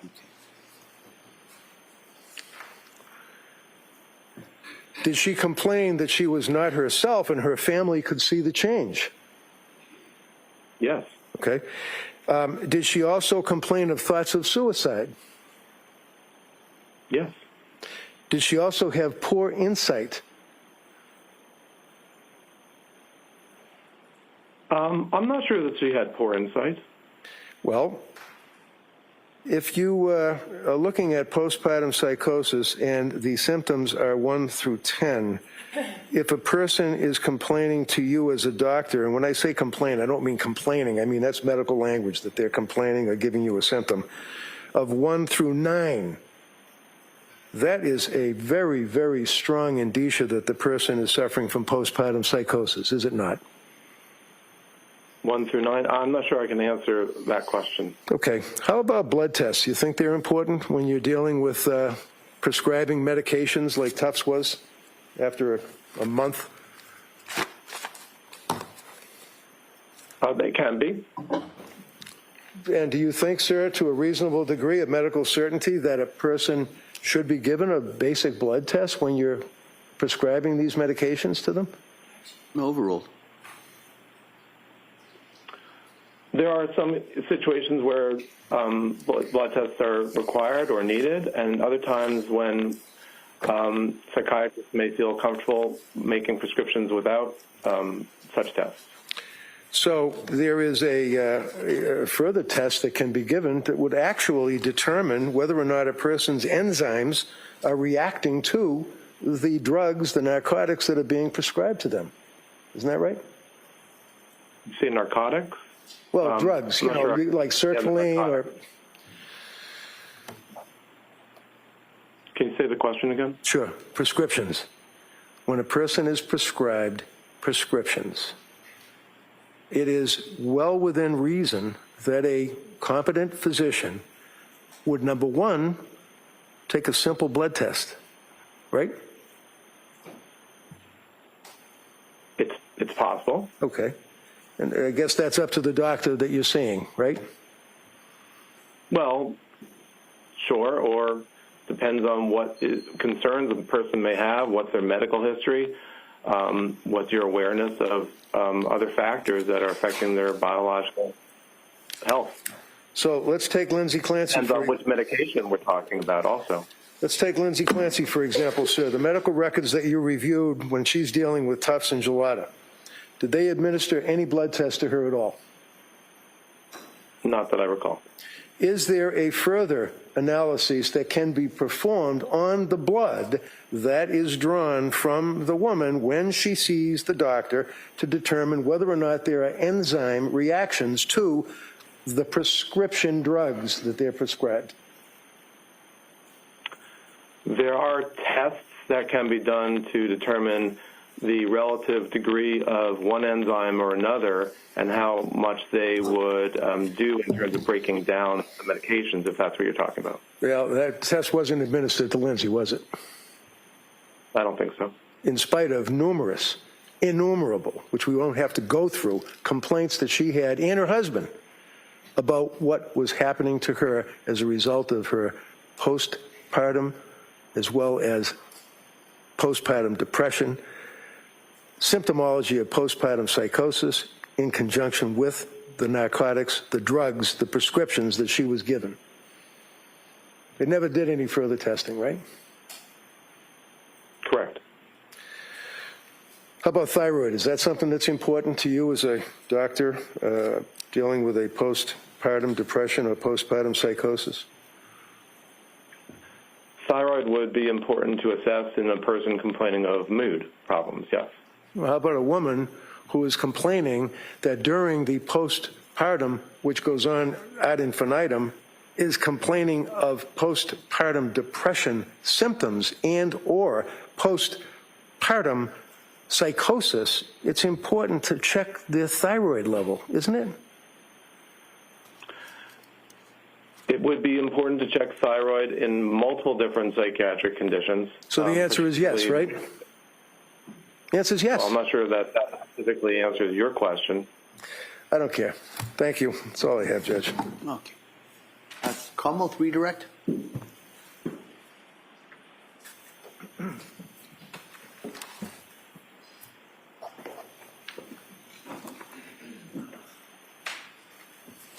Good morning, Dr. Mack. Now, defense counsel kept referring to your investigation in this case. Do you see your role as an investigator when you're retained to do these evaluations? No. And in fact, you are evaluating for a specific question, correct? That's correct. And in your evaluation in this case, you were asked to focus on the mental condition of Lindsay Clancy at the time of January 24, 2023, right? So, excuse me, he's able to answer yes or no, but this is direct, so I'm objecting to the leading. I'm going to allow just to kind of focus to the area, and then we'll go from there. Go ahead, counsel. Thank you. You can answer that question. Yes. Now, were you provided the information that you reviewed? Yes. And were you aware where that came from, whether it was the court or the district attorney's office or from defense? I am not necessarily aware of the origin of any of the documents that I reviewed, only that I did review them and I did possess them. And as far as the timing of when you were retained in this case, I believe your testimony on Friday was that your memory was early 2025 you were retained. Is that right? Yes, I would say that the initial discussion about it was at the end of 2024. I am not exactly sure when the Commonwealth or the district attorney's office exactly made the retention happen, but I understand it to be early 2025. And you were provided a significant amount of information after you were retained, correct? Yes. And that information continued to come to you up until the point that you were going to meet with the defendant in April of 2026. Is that fair to say? That's correct. And were you able to set up that interview with her on your own? No. Is it your understanding that it had to be with the permission of the court and the parties? That's my understanding. And that date in April was a date that was provided to you as a date that you could go and speak with her, correct? Yes, the 2 dates, April 10th and April 12th. And in conducting these evaluations, is it standard or best practice to review as much information as you can prior to that interview? That's correct. And you were provided records from the Duxbury State Hospital in the weeks prior to your interview. Is that fair to say? Yes. Now, when you're retained on cases, this case and any other, you're paid for your time and your work regardless of what your ultimate opinion is, correct?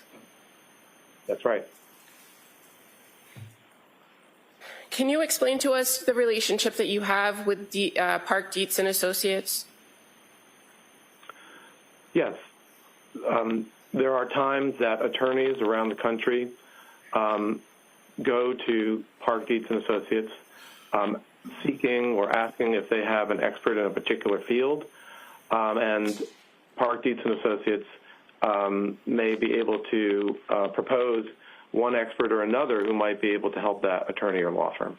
And so in your relationship with that company, you are simply an independent contractor, or are you employed by the company? Independent contractor. And fair to say, there's not kind of a group email that somebody can send out asking for experts on all these types of areas in which you testify, right?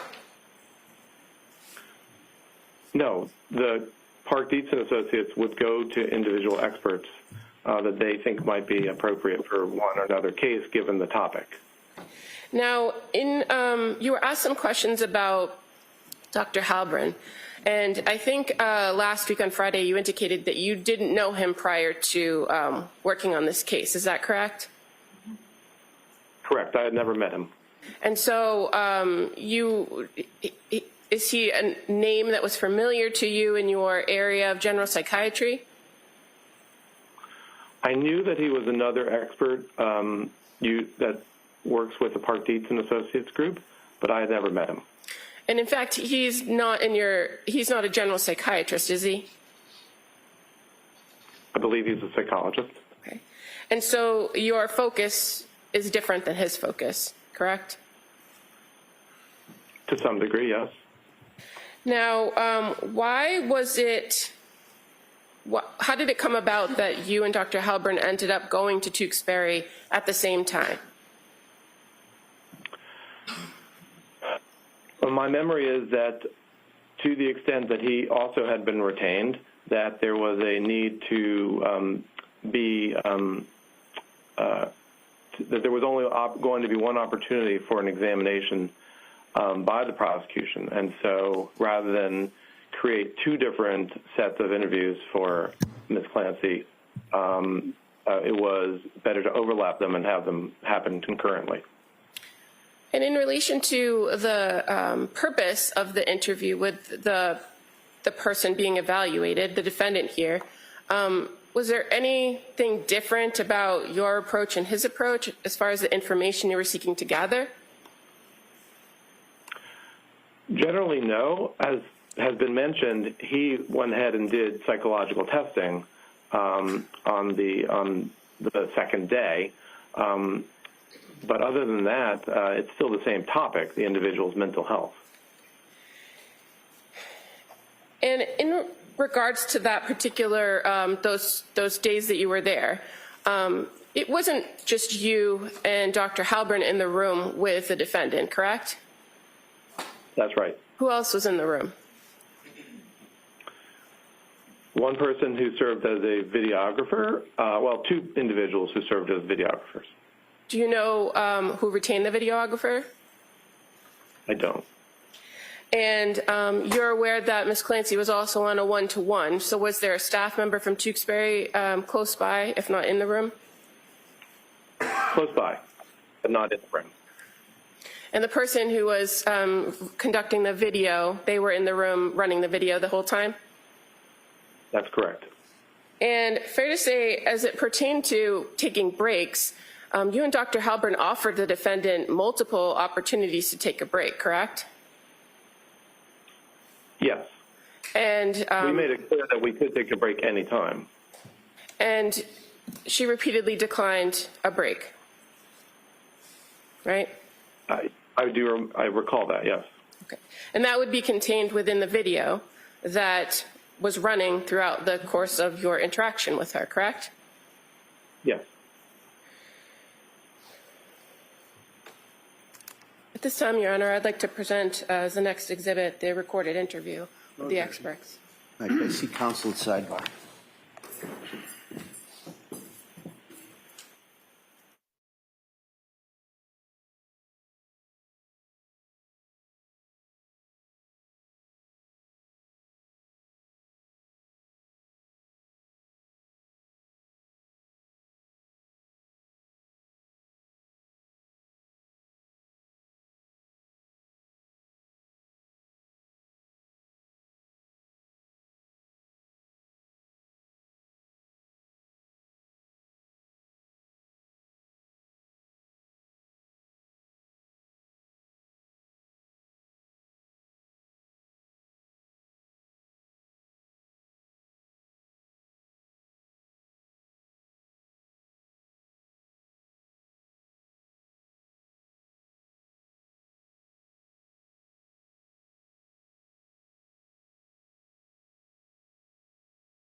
There'll be exhibit, yes. Okay, no objection? No. Dr. Mack, on cross-examination, you were asked about the LeBron case that you were involved in. You recall that line of questioning? I do. And in that case, you were retained by the state of Florida. Is that right? Yes, the executive office of the governor. And you offered an opinion in that case, correct? Yes.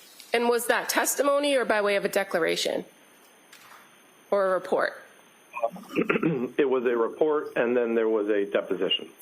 And so you were part of a hearing with the court in Florida to determine whether your ultimate opinions could be considered in the case, correct?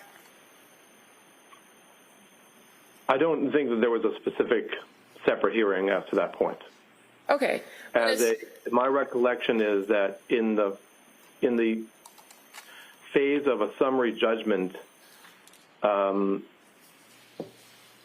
proceeding, that the use of my testimony was discussed in the summary judgment documents from each side. And then ultimately, your opinion wasn't utilized by the court, right? If I recall the statement of the court in the document, it was that Dr. Mack is not an expert in this case, or it may have said Dr. Mack is not a qualified expert in this case. And why was that? My recollection of the case, which is now almost 15 years ago, was that the information that I was aware of in terms of the rate of substance use in individuals who received TANF was nationwide and was not specific to Florida. And the issue was a Florida TANF case, right? Having to do with residents in the state of Florida. So as far as the limitations there and your testimony in these types of cases could be nationwide. In that particular case, it was just that you didn't have enough information about the residents in that state, correct? Well, that was Okay, if you can answer that, and then go ahead. my understanding is that that was one of the elements by which the court determined or made the statement that it did. Okay. And you were offering some opinions about your expertise in the area of addiction during that time period, correct? Yes. Okay. Had nothing to do with criminal responsibility. Correct. Now, you talked a lot with defense counsel about the DSM, so I don't want to go too far into it, but on Friday, you directed Attorney Reddington to a particular part of the bipolar and related disorder chapter having to do with specifiers. Do you remember that? Yes. And you directed him to page 173, which referred to the specifier with peripartum onset. Can you just explain to us first what is a specifier when we're talking about the DSM? Specifiers are a way in which the DSM allows a diagnostician to highlight certain details of the individual's presentation. But as I was mentioning the other day, psychiatric classification nowadays refers to the larger presenting symptoms that the individual has, and specifiers can be added on. So a person can have a severe mood disorder, and then one can add on the specifier of with postpartum onset, or atypical features, or other specifiers that have been defined. And so when you were referring to page 173, where it starts the long paragraph about with peripartum onset, is that the portion of the specifier categories for bipolar-related disorders where we're talking about postpartum periods? Yes, there is a defined way in which a person can add as a diagnosis whether or not there was onset in that particular time frame. And that's where we find the 4-week timeline, correct? Correct. And it also talks about different mood episodes, including manic and depressive episodes in that section, right? That's right. And that section also talks about the fact that it could present, mood episodes could present with psychotic symptoms and without psychotic symptoms, or psychotic features, I should say. Is that right? Right. Bipolar disorder is a disorder of mood. Abnormal mood is what the diagnostician observes and is aware of. And if there is a way to determine that it's a major depressive episode or a manic episode or a hypomanic episode, that will help to determine if this severe mood condition is bipolar or major depressive disorder. And so in that regard, the same specifier is also part of the major depressive category, correct? As right. a specifier. As I said, the specifiers provide detail, but they are not the, so to speak, the major element of the diagnosis. The major element of the diagnoses in DSM are the observable major symptoms and signs. Well, I'm asking about just what's contained within those specifiers, because you and counsel went back and forth quite a bit on Friday about what's in there and what's not in the DSM when it comes to the peripartum onset. But as far as in both the specifier for bipolar and depressive disorder, there are a number of those features that you were discussing that is in the DSM as a specifier. Right. Okay. Yeah. And those are presentation with psychotic features, the frequency of occurrence or reoccurrence of the peripartum onset for these disorders, right? That's in there. Yes, the description has that, yes. As well as the risk of postpartum episodes being greater when people have history of depressive disorders or bipolar disorder. That's within that specifier for each of those two chapters, is it not? Yes, that portion of the specifier is a description of what's been observed over time. It's not necessarily the criteria, but it's the observations that have been so commonly observed that they were able to write that in the manual. So this concept of a peripartum onset, or we've been using it as postpartum interchangeably, it's within the DSM-5, right? Yes, the DSM-5 provides a manner by which to make a diagnosis that provides this specification or highlights this detail of the individual's illness. And as far as your conclusions, again, when you're asked to do an evaluation, do you rely on other people's conclusions about diagnosis when making your own diagnosis? It's important to understand what others have observed and what they're concerned about. And then as a physician, one will make one's own diagnosis. And so in this case, you came to the conclusion that the defendant presented with a major depressive episode, right? Correct. And you relied on diagnostic criteria in the major depressive disorder category. Is that fair to say? Yes, that was the diagnostic criteria that I used to support that diagnosis. And counsel went through with you today a number of different, I think he called them symptoms of postpartum depression. But as far as major depressive disorder, what are the 9 general symptoms that you see, or you can find 5 or more of, to find that somebody suffers from a major depressive disorder? So a major depressive episode is defined, and this is parallel to the description I was giving earlier of a manic episode. They're both problems of mood. They're both discrete periods of mood problems. So a major depressive episode would be a 2-week discrete change in a person's mood, and you have to have at least 5 of 9 different symptoms or signs, and it has to be persistent, and it has to be most of the days. So the 9 include starting out with anhedonia, meaning lack of feeling pleasure. Secondly, actually feeling depressed mood. It can be feelings of guilt or worthlessness. And then it also may include problems with thinking about death or suicidality. Furthermore, problems with sleep, eating, what we call energy, psychomotor activity, either psychomotor slowing or agitation. And then all these, you have to have 5 out of these 9 Right. In order to meet the major depressive episode. And I think maybe you might have missed one, diminished ability to think or concentrate. Is that one? Concentration. Concentration. So a lot of the symptoms that counsel read to you are symptoms that are in the category of a major depressive disorder. Is that correct?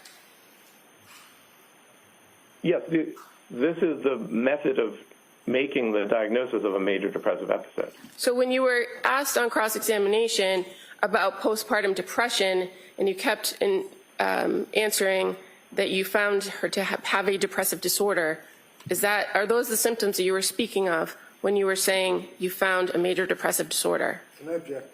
No overruled. But leading? Correct. No overruled. I'll allow it. I have nothing further.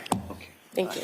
Anything further? Just briefly, sir, are you suggesting that my office had any control over when you were able to go visit Lindsay in the hospital? Objection. No overruled. I don't know if your office was involved, but I imagine, so I don't know. You don't know. I imagine your office was aware, Thank you. but I don't know that you had control. Doctor, I think you've answered the question. All right. Next. Anything further? Nothing. Thank you, Judge. Anything further, Como? All right. Thank you, Doctor. Thank you very much. Thank you. All right. All right. So, members of the jury, we're going to take the morning break at this point. And we're going to come back, continue with the Commonwealth's rebuttal case. We'll have a witness who'll go on the stand after we get back. All right. So we'll take the break at this time. Thank you. Court, all rise. Jurors, sign close the notebook. Place them on the chairs, please. This way.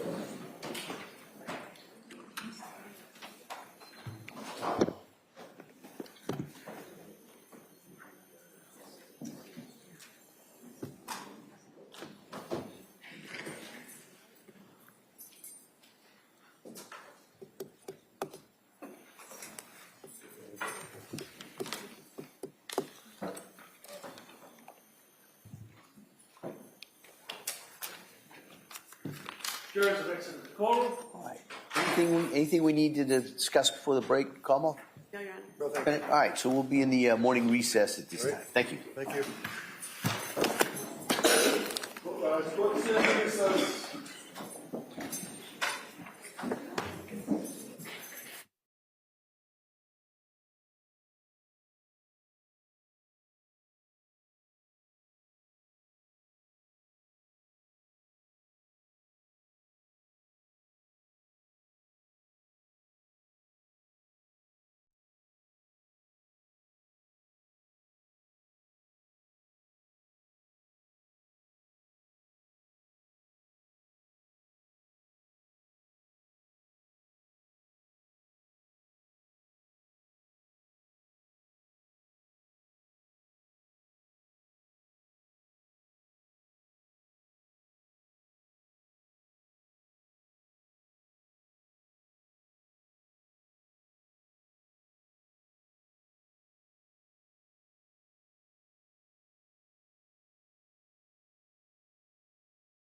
Court is back in session. You may be seated.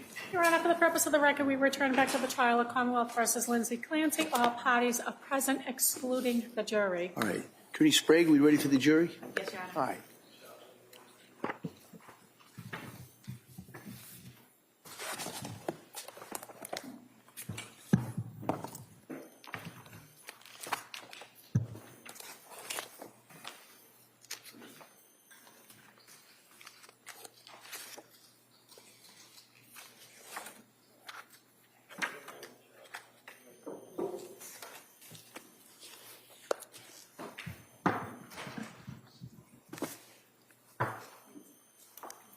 Court, all rise. Jurors entering.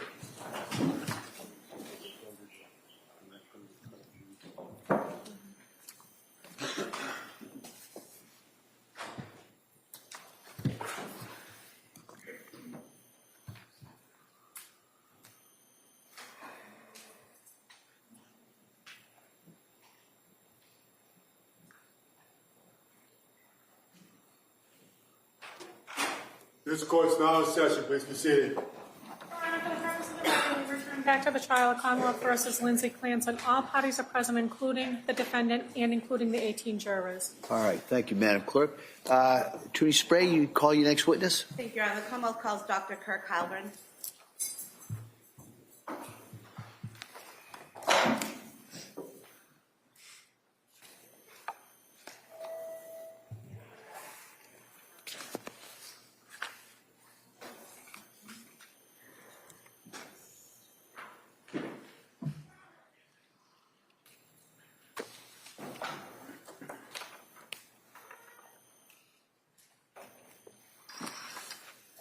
Good morning, sir. Good morning. You start right here. Raise your right hand for the clerk, please. Good morning. Do you solemnly swear that the testimony in the evidence you shall give to the court and the jury in the matter now pending between the Commonwealth and the defendant will be the truth, the whole truth, and nothing but the truth? So help you God. I do. Thank you, sir. You may have a seat. Watch your step, please. All right. Good morning, Doctor. Good morning, sir. All right. I'm going to ask you to keep your voice up so the jury can hear you. And with that, Attorney Sprague. Thank you, Your Honor. Good afternoon. Can you please state and spell your name for the record? Yes. My name is Kirk Heilbrun. That's spelled K-I-R-K, and then H-E-I-L-B-R-U-N. What is your occupation? I'm a psychologist. I am in the Department of Psychology at Drexel University in Philadelphia. And as part of that, I run two clinics. One is a clinic where I conduct psychological evaluations for, thanks, sir,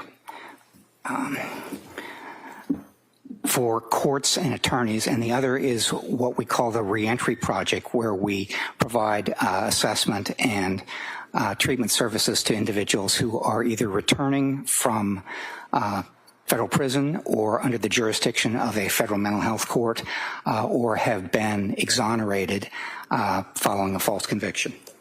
And do you specialize in certain areas of psychology?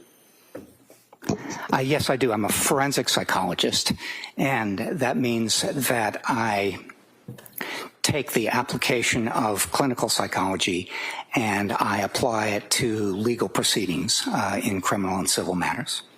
Can you describe your training in clinical psychology? Yes, I can. I received a doctoral degree from the University of Texas at Austin in 1980.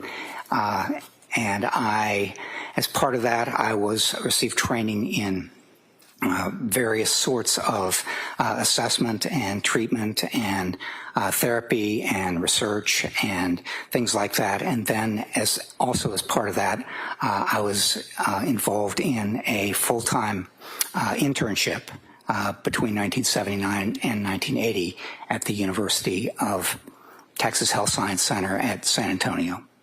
And did you receive specialized postgraduate training in forensic psychology? I did. I received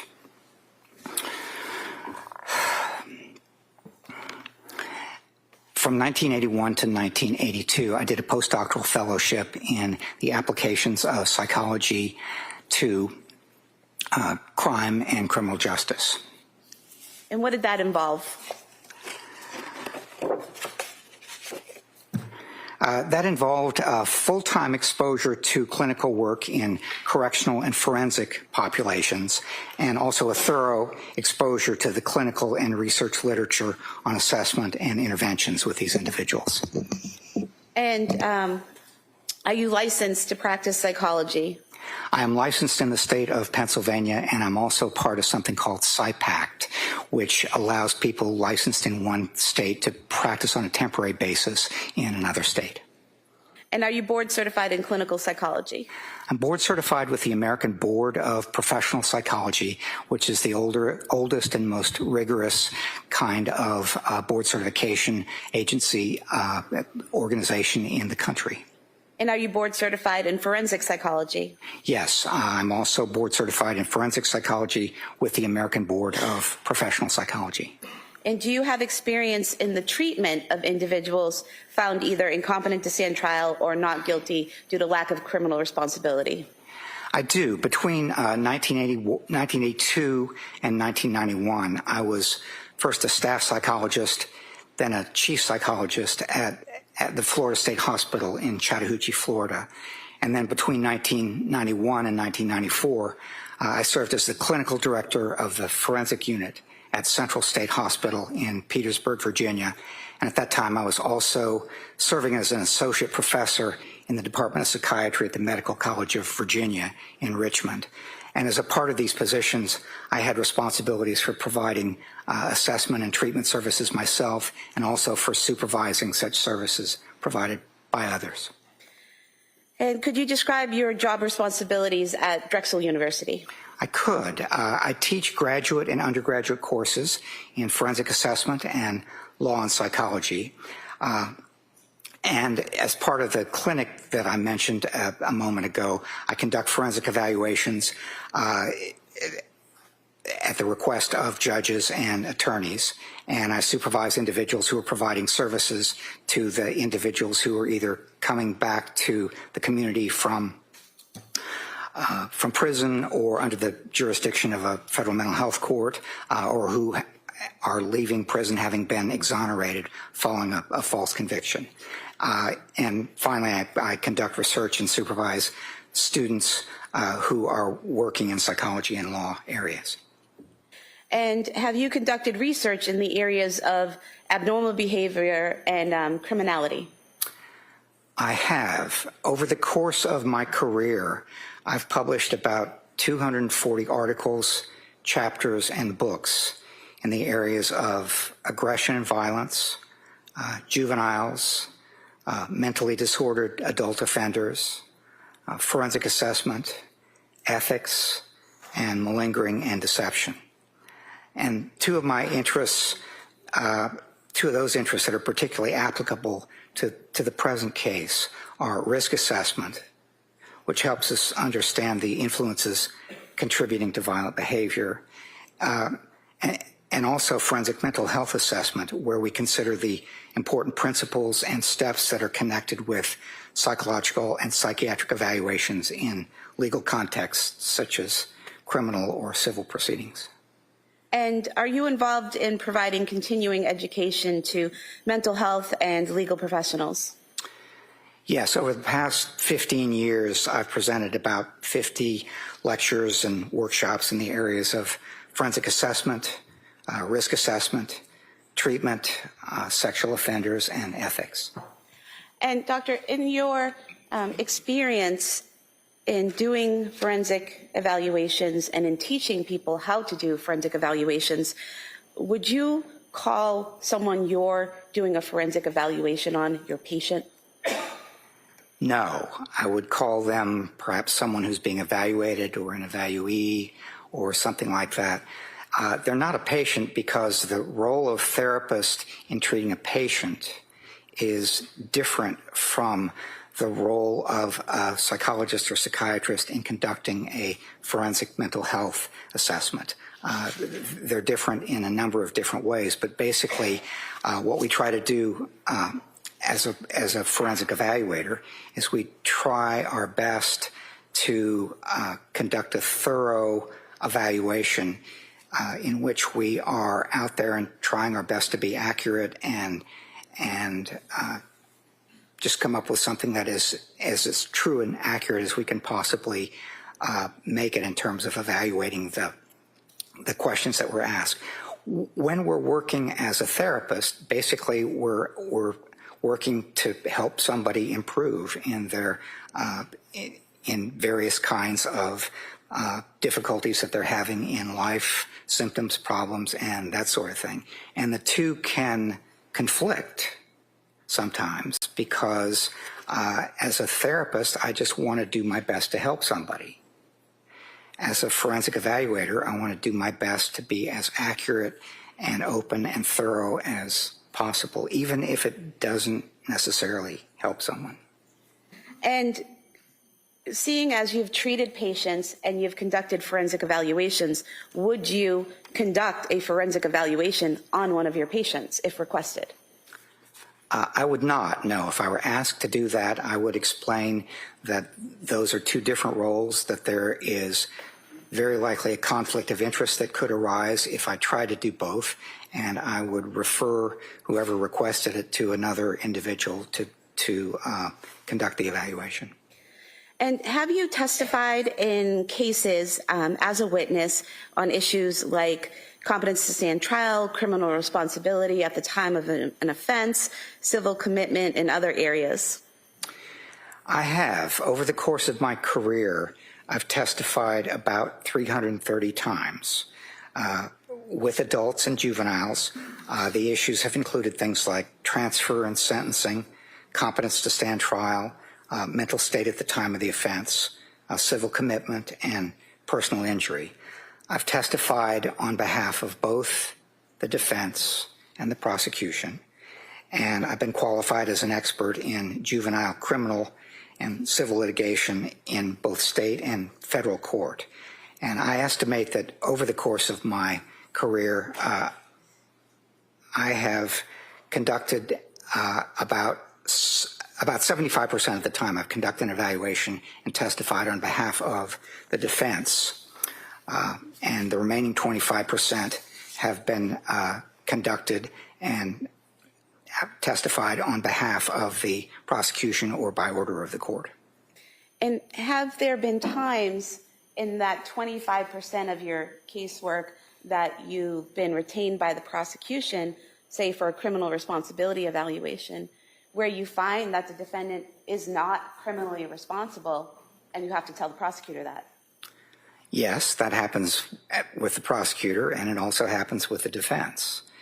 And it's just something that we have to be able to do if we're in the profession of forensic psychology, because if we try to be thorough and accurate and impartial, then sometimes the results will favor whoever asks us to conduct the evaluation, and sometimes they won't. And what they have to hear, if my findings don't favor them, is that they're probably not going to want to use it. And is there something called retention bias? There is. That's something that's been discussed, particularly in the last 10 or 15 years. And there are a number of different kinds of biases that the field has paid particular attention to, potentially, over the last 20 years or so. And retention bias is the bias that is a part of what we can experience when we want to or inclined to favor the side that asks us to conduct the evaluation. And that's an important consideration. And I'm aware of it, and I try to guard against it as much as possible by talking with others, getting multiple sources of information, and a variety of other ways of doing that. So when you conduct a forensic evaluation, you're actively guarding against having that retention bias? Yes. Now, have you specialized in any particular diagnosis or type of offense or legal question? I have not specialized in that way. Most of my forensic evaluation experience has been with criminal and juvenile matters, and they have often included alleged crimes of violence, but I haven't specialized in any particular kind of mental or emotional disorder, any particular kind of crime, anything like that. And when you say criminal and juvenile matters, are you referring to adults as the criminal portion and juveniles as juvenile? I am, yes. Okay. And do you find that there's a benefit to not focusing in on a particular illness or diagnosis or type of offense? Yes, I do. Among the biases I talked about a minute ago, there's something called confirmation bias.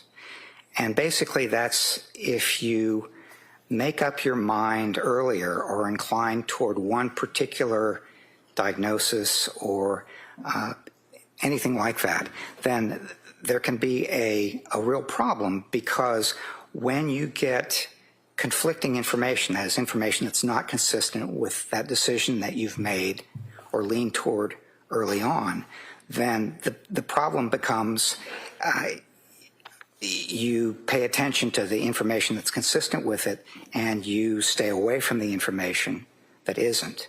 And so in some ways, for me, not specializing gives me an advantage, because what I can do is come in and not be inclined toward any particular diagnosis or possible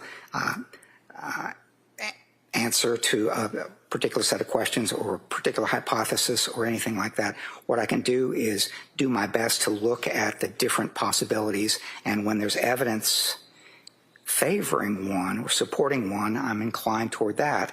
And when there's not, then I set it aside.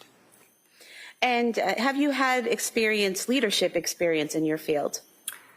I have, yes. I served as the chair of my department at Drexel for 15 years. And I've also served as the president of two national organizations, the two that are most strongly associated with forensic psychology in this country. One is the American Psychology Law Society, and the other is the American Board of Forensic Psychology. Your Honor, I'd move to submit Dr. Halbern's CV as the next exhibit. That may be admitted.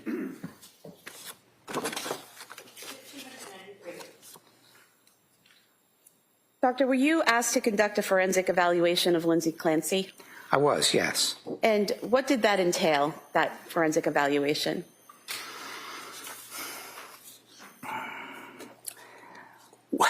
One of the things it entailed is doing my best to review a lot of information, to meet with Ms. Clancy in an interview, to speak with her in particular about what happened around the time of the alleged offense, to conduct collateral interviews with other individuals and review a wide range of documents. And so I have been reviewing documents since January of 2025. I had the opportunity to meet with Ms. Clancy in April of this year, 2026, and at that time spent 3 days with her along with Dr. Avram Mack. One of those days, which was video recorded, we talked about her background and a lot of information like that. The second day, where I met with her myself and did not video that because some of these psychological tests are private and they should not be videoed. So we did some psychological testing during that second day, and then on the third day, back with the video, back with Dr. Mack, we talked with Ms. Clancy about the things that she was thinking and feeling and doing around the time of the alleged offense. And so I mentioned that I reviewed records. I've got a report sitting in front of me, and those records are spelled out over 4 pages, so I'm not going to run through the whole list with you. But those records did include things like cell phone records, the defense expert forensic psychiatric evaluation reports by Dr. Resnick and Dr. Spinelli, some Department of Children and Family records, digital forensic records, including texts and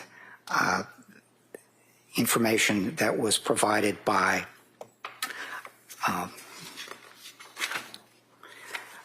the watch that she wore, the Apple Watch, and the phone, a variety of medical records, police investigative records, police interviews with many people, and grand jury proceedings, as well as surveillance footage of the Clancy family going to various places, Museum of Science visit, Cape Cod, CVs, that sort of thing. And in total, all the time that you took to review these documents, look at the evidence, interview and test Ms. Clancy, approximately how much time have you spent on this case? About 180 hours prior to coming to Plymouth. So most of that was spent in reviewing records. About 10 and a half hours was spent in meeting with Ms. Clancy and doing the testing.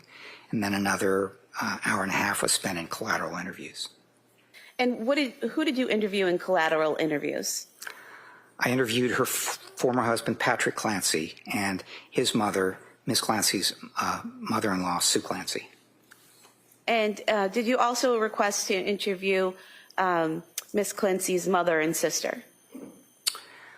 Not her mother. I did request to interview her sister, and I think she decided against that. Now, you mentioned that when you interviewed Ms. Clancy on the first and third days, you were with Dr. Mack, correct? Correct. Why is it that you two were interviewing Ms. Clancy together on those days? Well, that's something that I do sometimes, conduct a joint interview. That's done in training contexts, for example, a fair amount.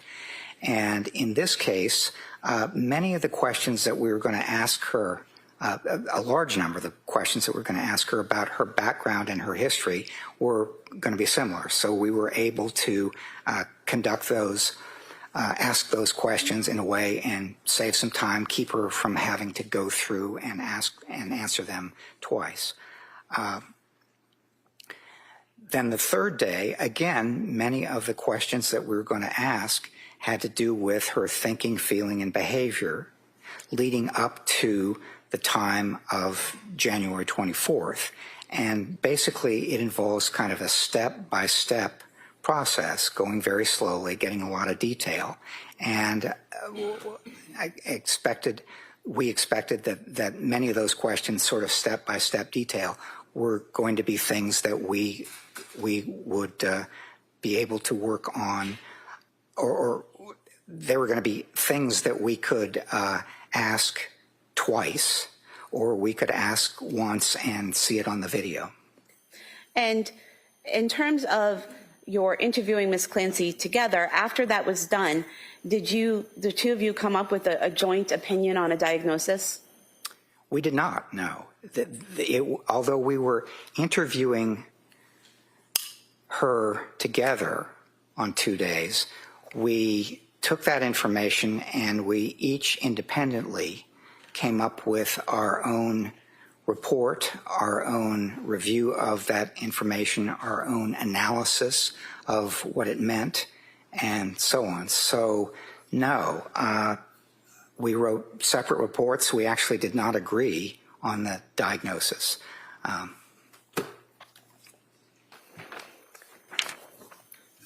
Now, if we could have the PowerPoint. In terms of your evaluation of Ms. Clancy, including the records and the collateral interviews and your interviews of her, did you form some main conclusions? I did, yes. And if you could tell us, what were your major findings regarding Ms. Clancy's mental health history before September of 2022?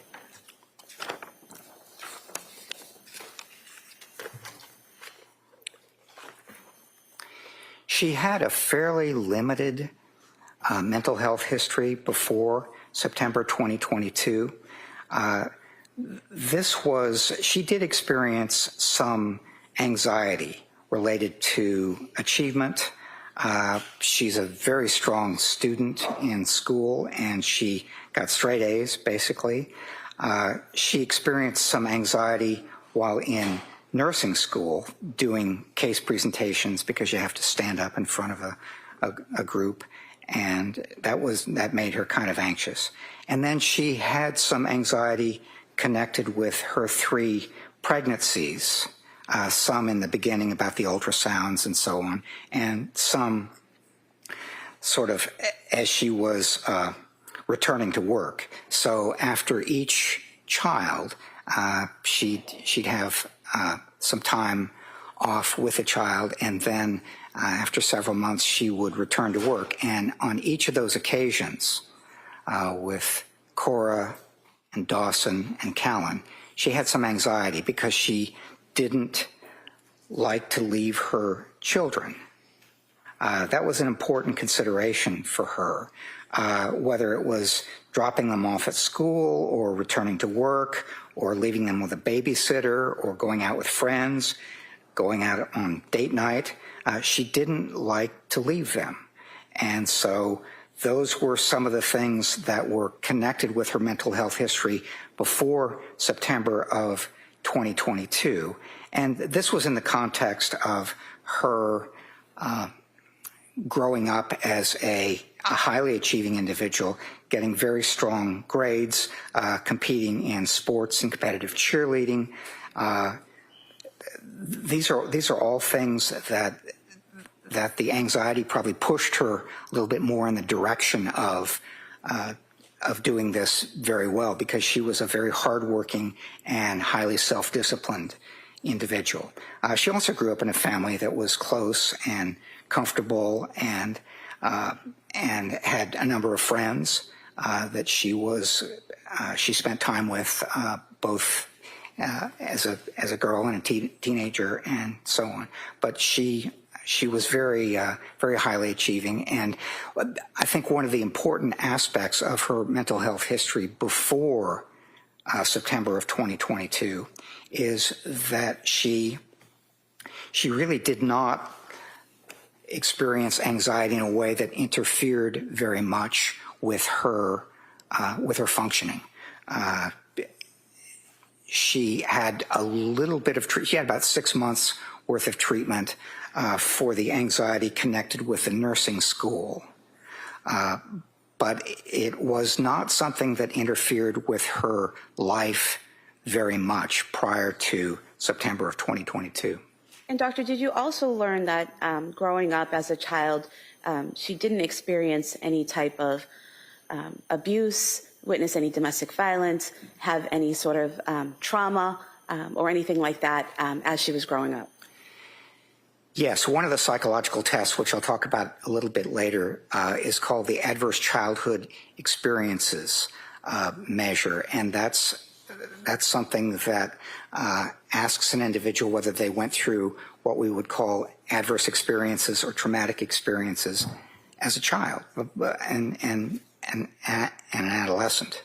And there are 10 of them, and if you have 4 or more of them, that puts you at higher risk for different kinds of adverse outcomes as an adult.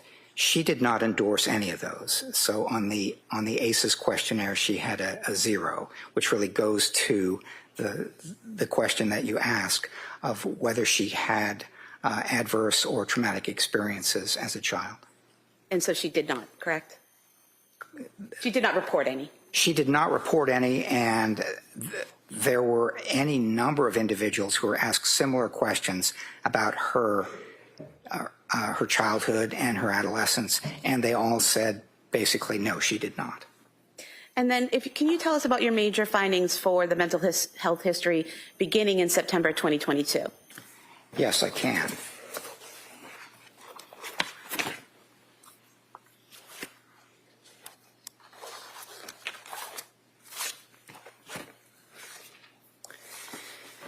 So it was about 12 weeks after her son Callan was born, and she was feeling very anxious and sometimes depressed about having to leave him when he went back to work.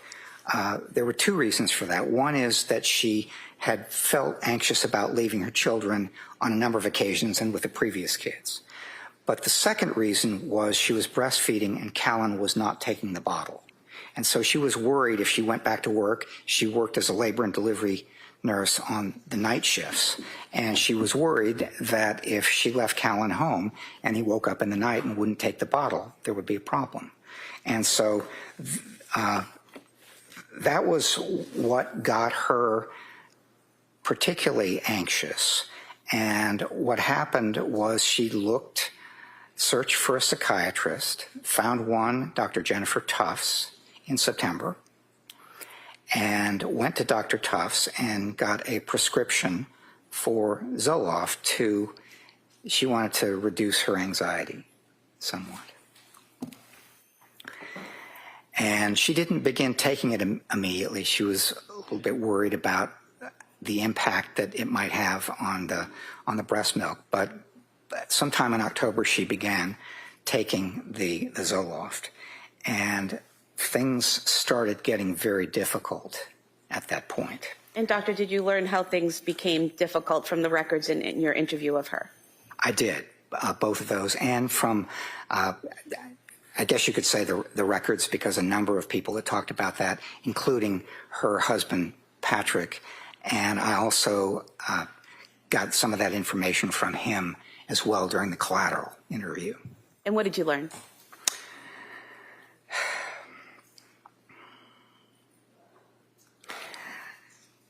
What was happening toward the end of his 12-week paternity leave is that she was getting more anxious when she started in mid-October taking the Zoloft. She immediately began to have some difficulty. The anxiety did not get better. In fact, it got worse. There were some symptoms of depression. She immediately started having some really difficult insomnia. And felt a lot of stress and so on. And so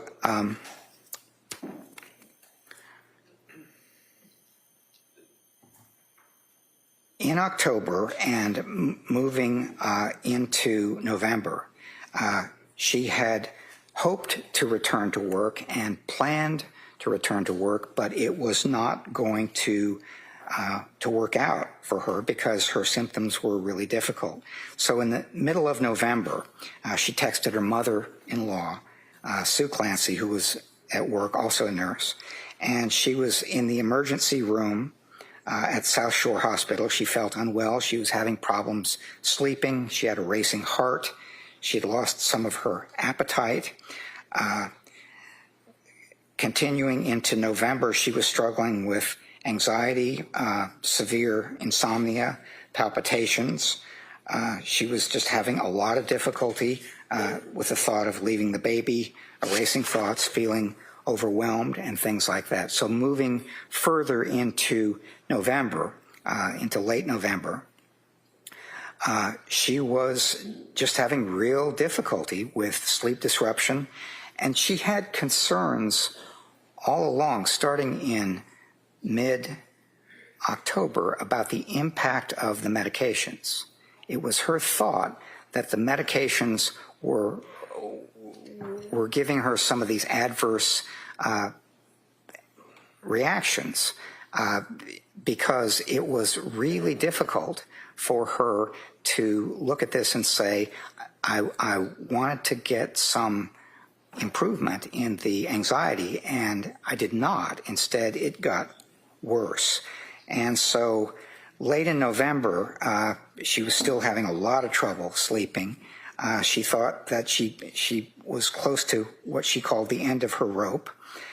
She was feeling off and disconnected and sort of like a zombie. And she began to report panic symptoms, concerns about being addicted or dependent on the benzodiazepines, some kind of disoriented and forgetful and disconnected from her body. So she was having a lot of difficulty with what she thought were the medication that was resulting in this kind of impact. And then into December, it was not getting better. And sir, if I could just interrupt you. Yes. On your PowerPoint here, are we still on number 3 here, or have we moved on? I don't know as he finished his answer. Why don't you come in focus? Are we still on number 3, or have we moved on? We're still on number 2, okay. but I'm also slipping in a little bit of number 3 as I answer number 2. Okay. And if you could please continue describing what was happening in December of 2022. Yes. Around this time, late November, early December, she began to experience what she called horrible, intrusive thoughts. And those thoughts were about harming herself, potentially. And as she continued to experience these kinds of thoughts later into December and January, they would occasionally be about harming the children.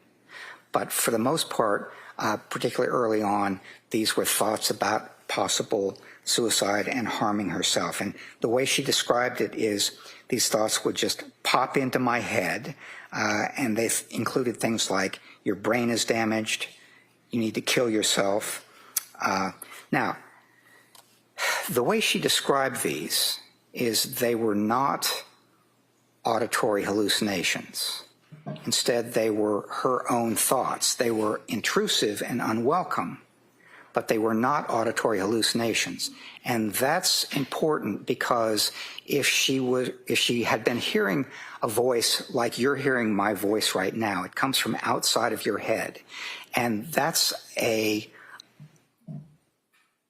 different kind of a symptom than having thoughts, even unwelcome and intrusive thoughts that are in your head. If it's coming from outside, that is very likely a psychotic symptom. And if it's a psychotic symptom, then that has different implications for what's wrong with you, as opposed to something that is unwelcome and intrusive, but inside your own head.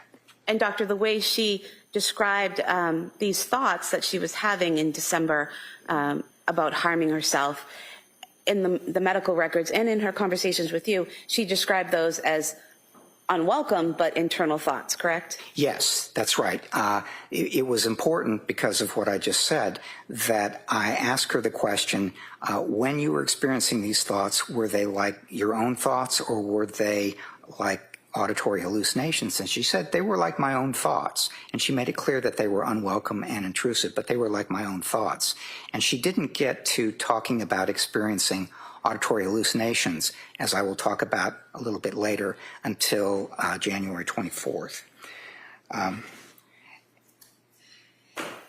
And so she continued to have real difficulty with various kinds of problems. She had lost about 15 pounds, not intending to. She was having tremors and sweating and GI symptoms and sadness, severe depression, that sort of thing, as she described it. Feeling numb and zombie-like were her words, again in December. And then by middle December, it was getting very difficult for her as she talked about it. Her sleep was getting a little bit better, but she was continuing to have significant symptoms of depression, things like hopelessness and the loss of capacity for pleasure and things like that. She described her experience on December 15th of 2022 as one of her worst days. She went to, her husband took her to Mass General that day, and she did not stay very long, but it was one of those things that was really difficult. The symptoms were, as she saw it, pretty bad. And then on December 20th, she went to a hospital called Women and Infants in Rhode Island, and they had a day program for postpartum individuals having difficulties. And they said that they weren't going to take her, that she didn't meet their criteria for the postpartum program. Generally, that was because they said that she looked like she was having general anxiety symptoms and depressive disorders, but not so much the postpartum necessarily. And doctor, if I could just stop you No, Yes. a moment. You finished with that description of what information you got from that provider?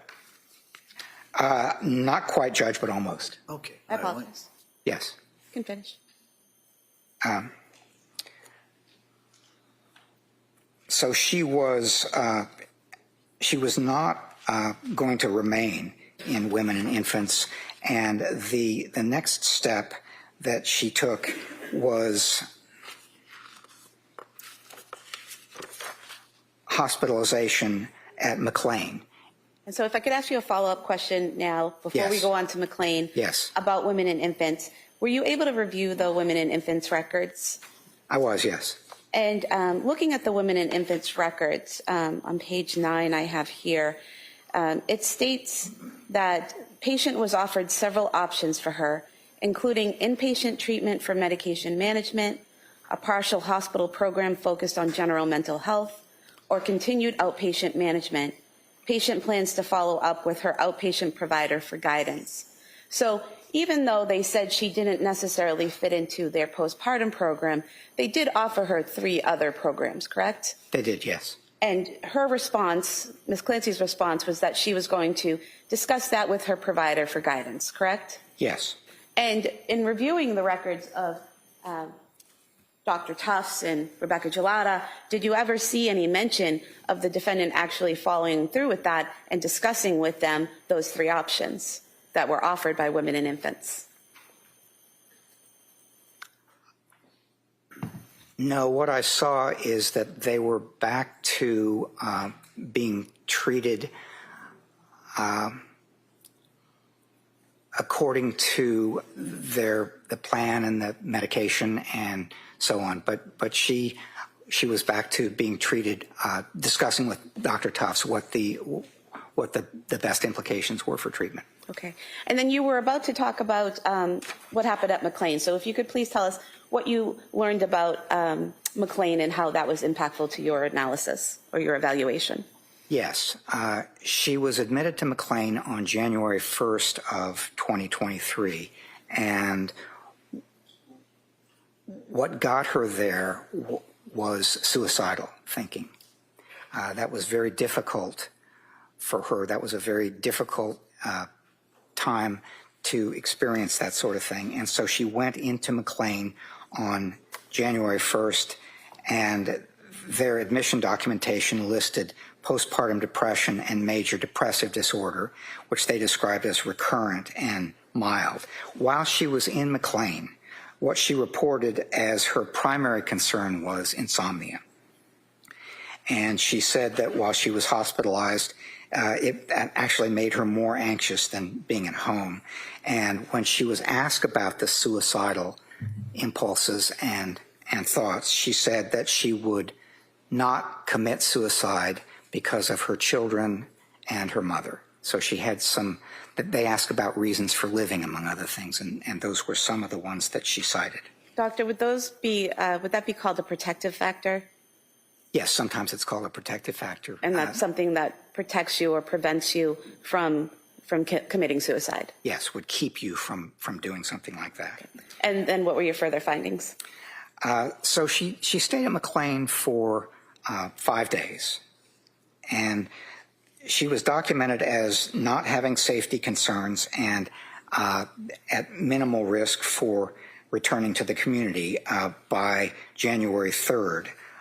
She described her mood there as numb, but she denied things like delusions or hallucinations or suicidal thoughts that were continuing or homicidal thinking. And at the time she was discharged on the 5th of January, she was described as cooperative and pleasant, with no psychosis, no suicidal or homicidal thinking.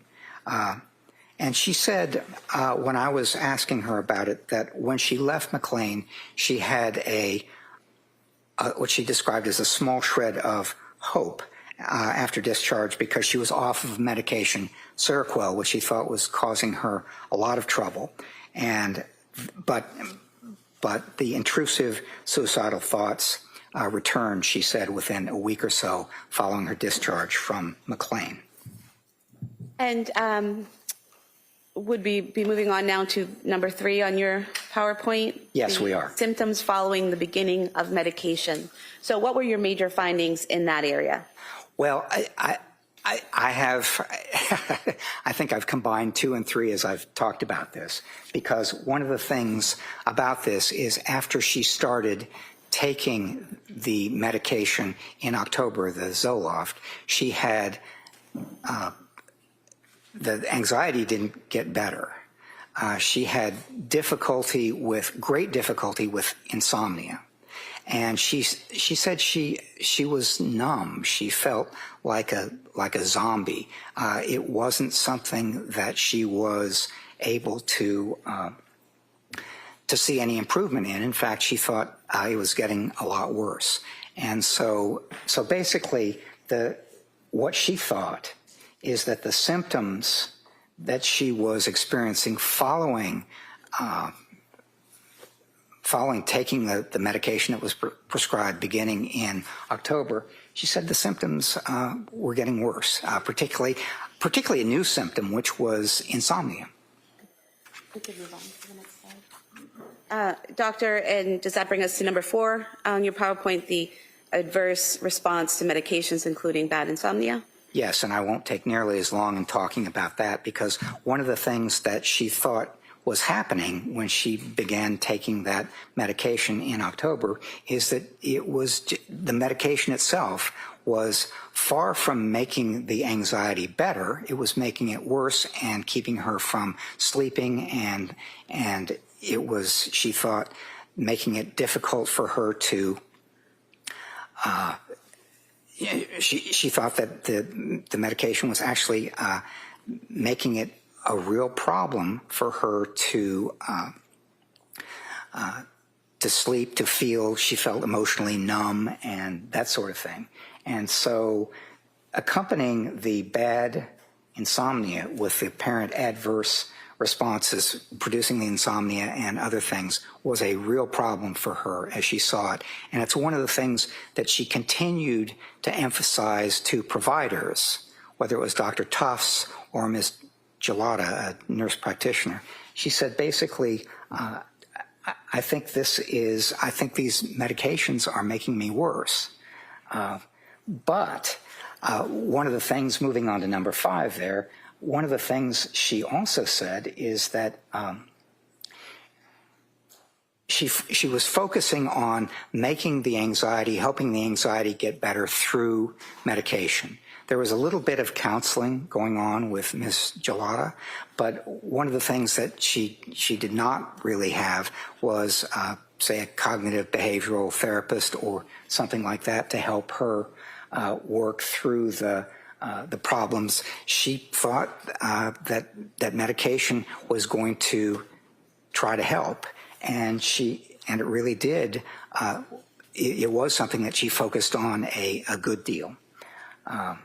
And when you say she was focused, the defendant was focused on medication resolving her problems, would that include talking to doctors about different medications to try, researching medications on her own, asking friends and family for tips on medications, things like that? Yes, all of those things. Okay. And then should we move on to number 6, the mixed evidence about diagnosis and the nature of her problems? Yes. And what were your major findings in that area?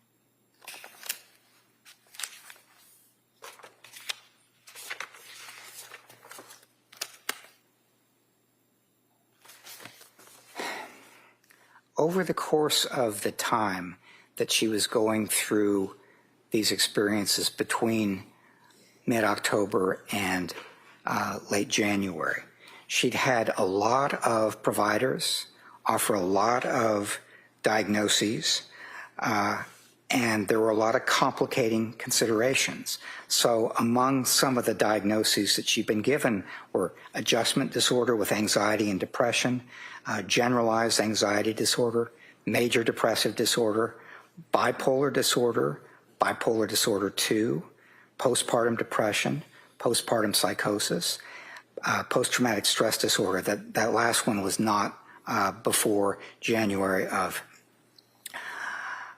2023, but it's something that she has right now. And in addition to those diagnoses, which sort of implies that she has a disorder and she has symptoms, there were complicating factors. She had psychotropic medication with apparent adverse reaction. She had serious sleep deprivation over a 3-month period. She had between 5 and 8 months after the birth of her third child. She had anxiety about returning to work in the fall of 22. She was worried about leaving her baby for work, and he was not taking the bottle. And the other thing, which was important for her, is she was always someone who was, she was into exercise. And she stopped exercising sometime in October when she started having these adverse reactions. But it's one of these things that it was a real difficult thing for her to handle when she couldn't do the running or the yoga or the Peloton or other things that she used to keep her anxiety managed. Were you aware that she was able to return to exercising on several dates in December and in January, going to the Kingsbury Club where she was a member? Yes, she was trying that, yes. Yeah. And is that something that, as putting on your clinician hat for a moment, is that something that you would recommend to a patient that they, in this situation, that they try to do things like exercise to complement medication and therapy? Well, if it works, it does work for some people, and they use it effectively over the course of their lives, particularly if they have some anxiety that might not fully need treatment, but it's something that might interfere with your life a little bit. And what were your next observations?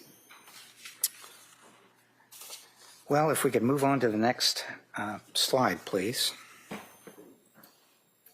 So here we have number 7, your diagnosis, bipolar 2 disorder. So was that your diagnosis of Ms. Clancy? It was, and it was hard because of all the diagnoses in the records and all the symptoms that she experienced and so on.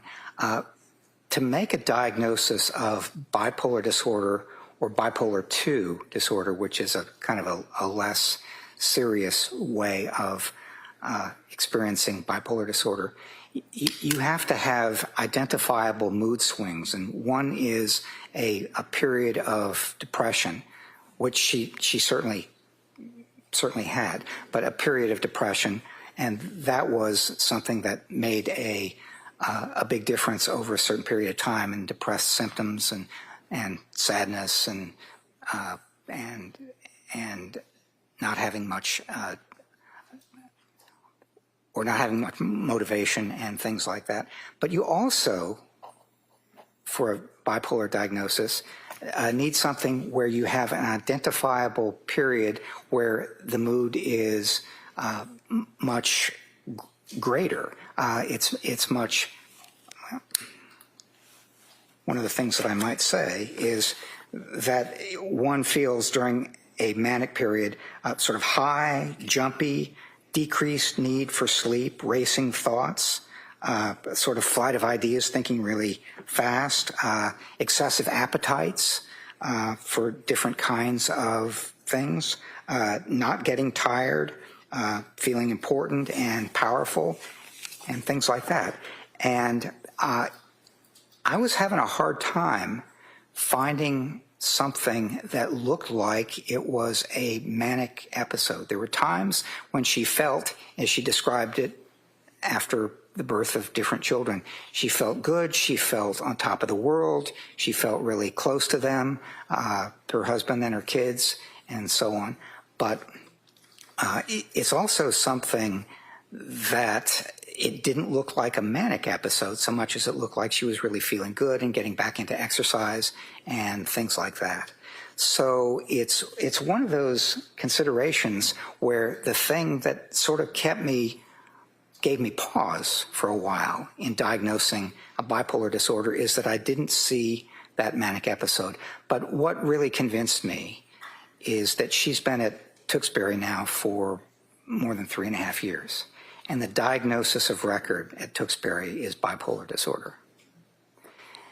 And they are, as I read the records, very careful about what they prescribe and how much, and various other kinds of considerations. And one of the things that the records reflect is that when she was on some medication that's prescribed to help stabilize her mood, and it was discontinued for medical reasons, she had a kind of immediate response to that, which is to say, she noticed it, and that's a consideration as well. So I ended up with making a diagnosis of bipolar II disorder, which is a slightly less, not slightly, it's a less severe form of bipolar disorder.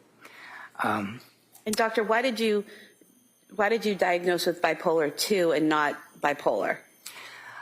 Because bipolar, as I said, is a more severe kind of diagnosis. It's more noticeable. And if you had a bipolar diagnosis, then I would want to see something that clearly and definitely looks like a manic episode. And I did not see any evidence of that before January 24th of 2023. And there were some incidents that have been described by witnesses who have testified and in the medical records, things like the defendant cleaning out her garage with her husband at one point in time. Was that something that you did or did not see as manic, and why? Well, there was some indication in the records that some people thought it was manic. I did not see it that way. She did not describe, when I asked her, whether she did not describe that as a manic episode. She didn't think it was. And when I talked to Patrick Clancy, he said he didn't think it was either. And basically it was cleaning out the garage and getting a lot of stuff into 20 trash bags and so on. But one of the things he said is, they were both working hard, but it wasn't all her out there putting stuff in 20 trash bags, and he wasn't a part of it. He said he was definitely a part of it.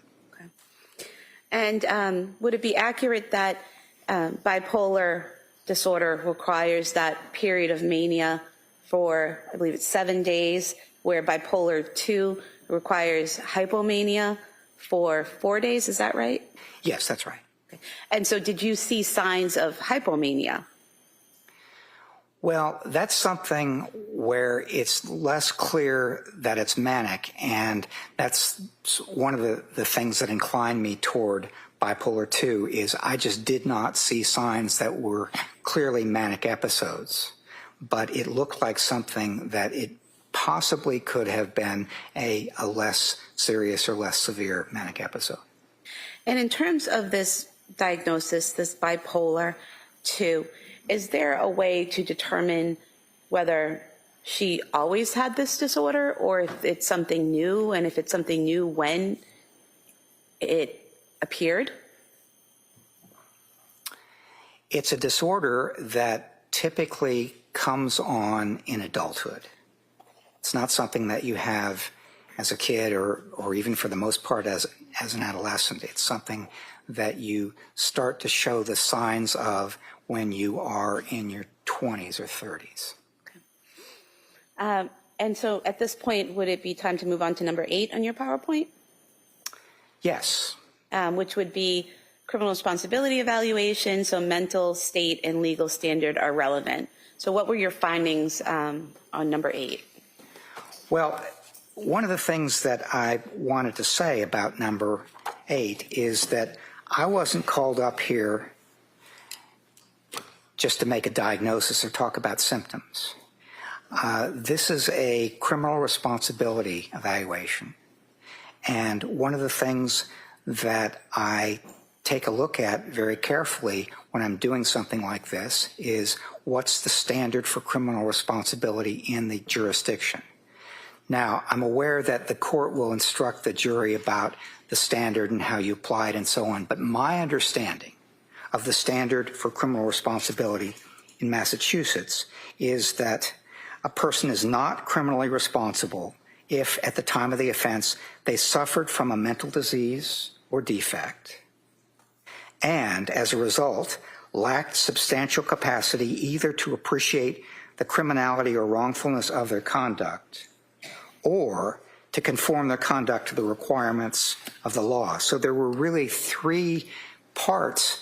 There really are three parts to that criminal responsibility standard. The first is mental disease or defect, and that's one of the reasons why I've paid so much attention to the symptoms and when they began and things like that. But the other thing that I try to do is take those symptoms and see how they affect somebody, in this case Ms. Clancy's, capacity for knowing that something like this was illegal or wrong, or how they affected her capacity for conforming her conduct to the requirements of the law, which I think of as kind of controlling her behavior.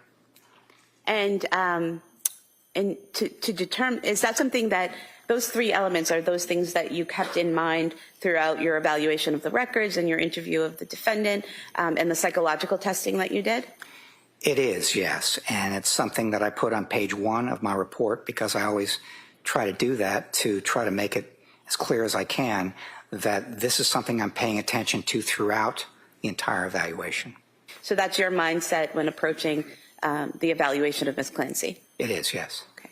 And so what types of psychological testing did you do with Ms. Clancy?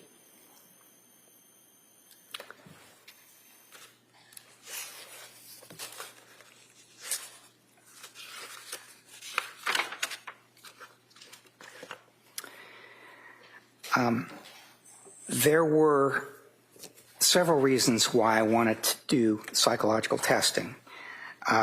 One is what we call response style. In a matter like this, somebody like Ms. Clancy during an interview could respond what we call reliably, which is within the limits of her memory, as accurately as she possibly can. But there are other response styles.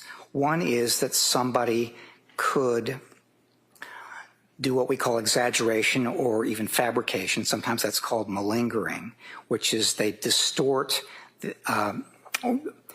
or they take the kind of report that they do and they exaggerate or even fabricate the severity of what they are experiencing.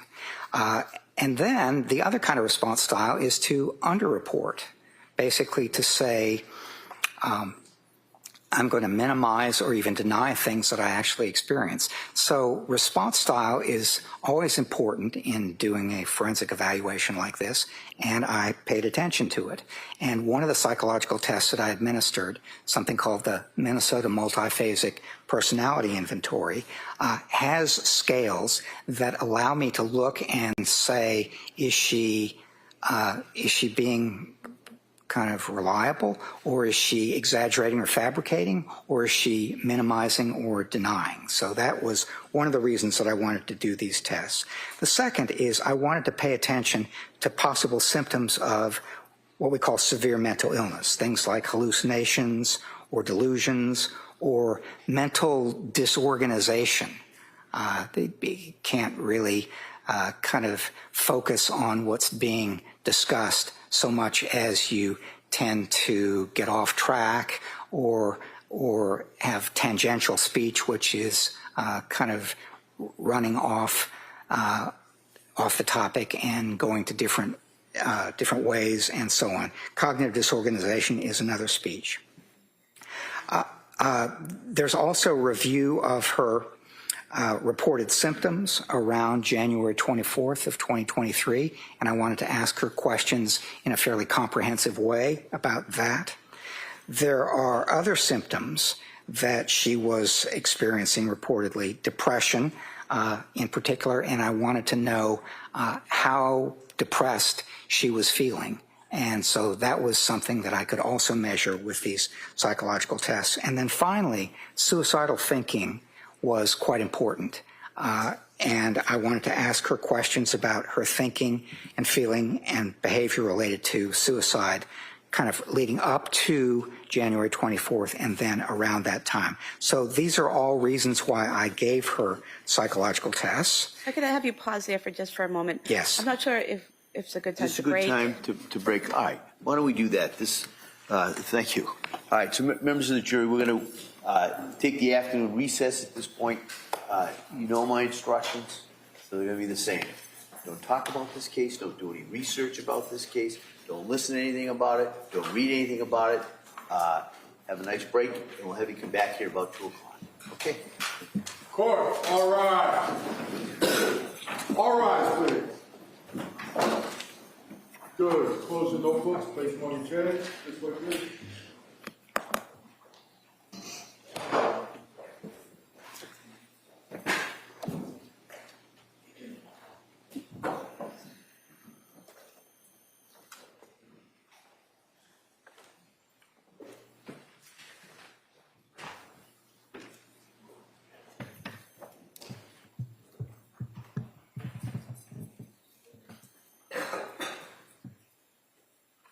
All right, Doc, you may step down. All right. Anything we need to address before 2 o'clock? No, Your Honor. All right. So we'll be in recess till approximately 2 o'clock.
Court is back in session. You may be seated.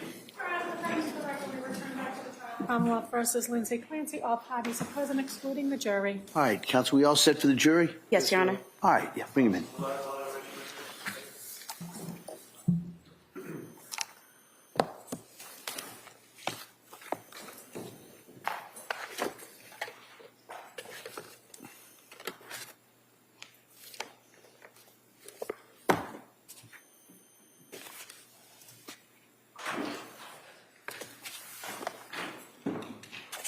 Court, all rise. Jurors entering.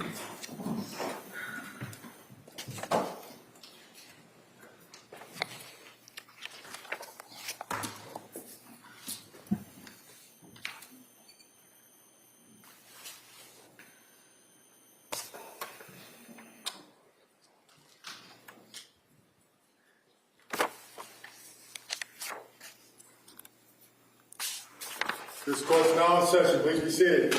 Your Honor, for the purpose of the record, we return back to the trial of Commonwealth versus Lindsay Clancy. All parties are present, including the defendant and including the 18 jurors. All right, thank you, Madam Clerk.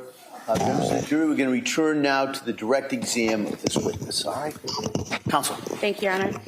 Doctor, before we broke, you were describing the various psychological tests that you conducted on Ms. Clancy. Can you tell us the results of those tests? Yes, I can. On the MMPI, which I spoke about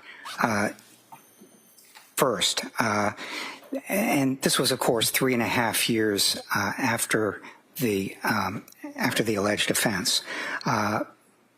So it's going to describe, much of it is going to describe her thinking and feeling and behavior in April of 2026 rather than January of 2023.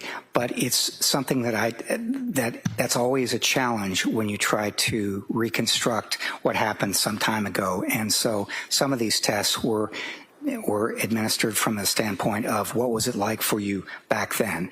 But the MMPI was delivered in terms of how you're doing right now. And she, on the response style scales that I talked about earlier, she showed a slight tendency to underreport, to deny unusual experiences, although she did that in a way that was pretty sophisticated. She's a bright woman. And so given this, we kind of take into account a little bit the fact that she might be underreporting a little bit in terms of what's really wrong with her. However, there are a number of what we call clinical scales on this test, and she was not elevated on any of them, meaning that she's not actively symptomatic in many areas or in great distress in certain ways. But there was one scale that is elevated, and that is the suicide and death ideation scale, thinking about suicide and death. And I should say that Ms. Clancy has been on 1-to-1 suicide precautions, which is the highest level of precautions that a hospital can take, since she came to Duxbury. This is a very long time to be on that kind of precautions, and what it says to me is that she was at risk for suicide, she remains at risk for suicide, and so she still is. The Adverse Childhood Experience Questionnaire I mentioned earlier, basically it's a measure of whether somebody is reporting experiencing as a child or adolescent adverse or traumatic events, and she was not, so she had a 0 on that. There were 2 measures of suicide intent. One is called Beck's Suicide Intent Scale, and the other is called the Columbia Suicide Severity Rating Scale. And I can sum up those results very quickly by saying that when she responded to one of them as she would have if she'd been filling it out in January of 2023, what it suggested is that this was a very serious suicide attempt at that time. And when she responded to both of them as she feels right now, she also was indicating that she remains at high risk for suicide, and hence the one-to-one supervision for 3.5 years. The brief symptom inventory is something where you ask people about a number of possible symptoms that they've been experiencing within the last month or so. Gave it to her under two circumstances. One is, how are you doing right now? That is around April of this year. And the other was, how are you doing in January of 2023?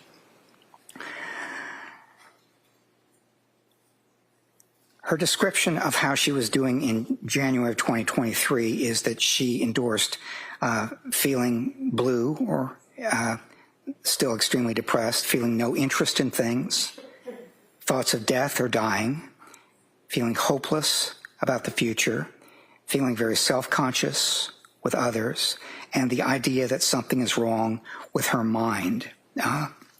She thought depression, suspiciousness, memory problems, problems with attention and concentration, and things like she was having trouble concentrating, so she'd be cooking, for instance, and she'd forget what step she was on. So most of these are consistent with symptoms of depression. And so I thought that they were good indications that she was endorsing feelings of depression, although she was improving somewhat from her December feelings.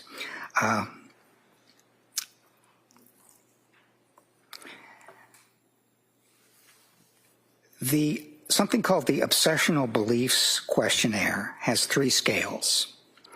One scale is kind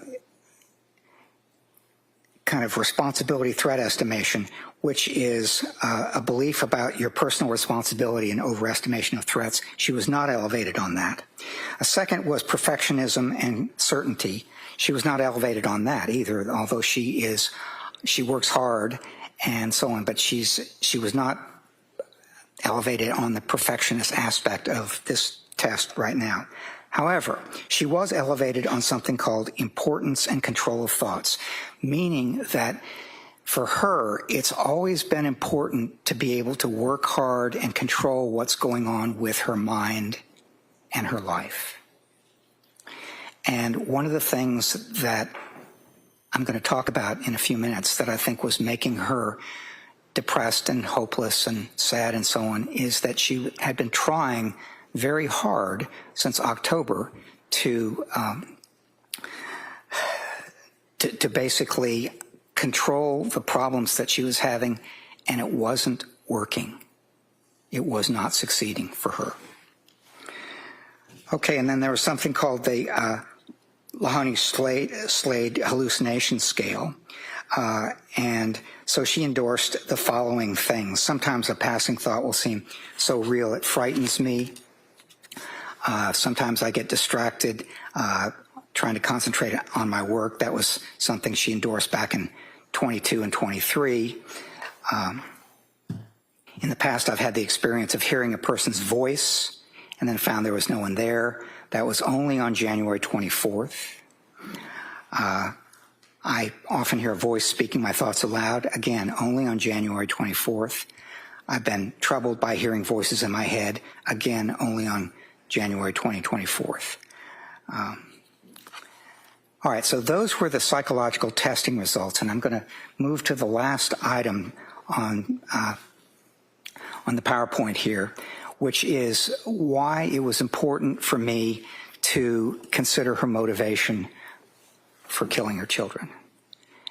And this is something that, if you look at Lindsay Clancy, would be described as so out of character that I just like to know what could possibly have been going on. Because, for instance, when I talked to her and talked to her husband as well about how do you discipline your kids, it was never spanking, it was never hands-on, it was never anything like that.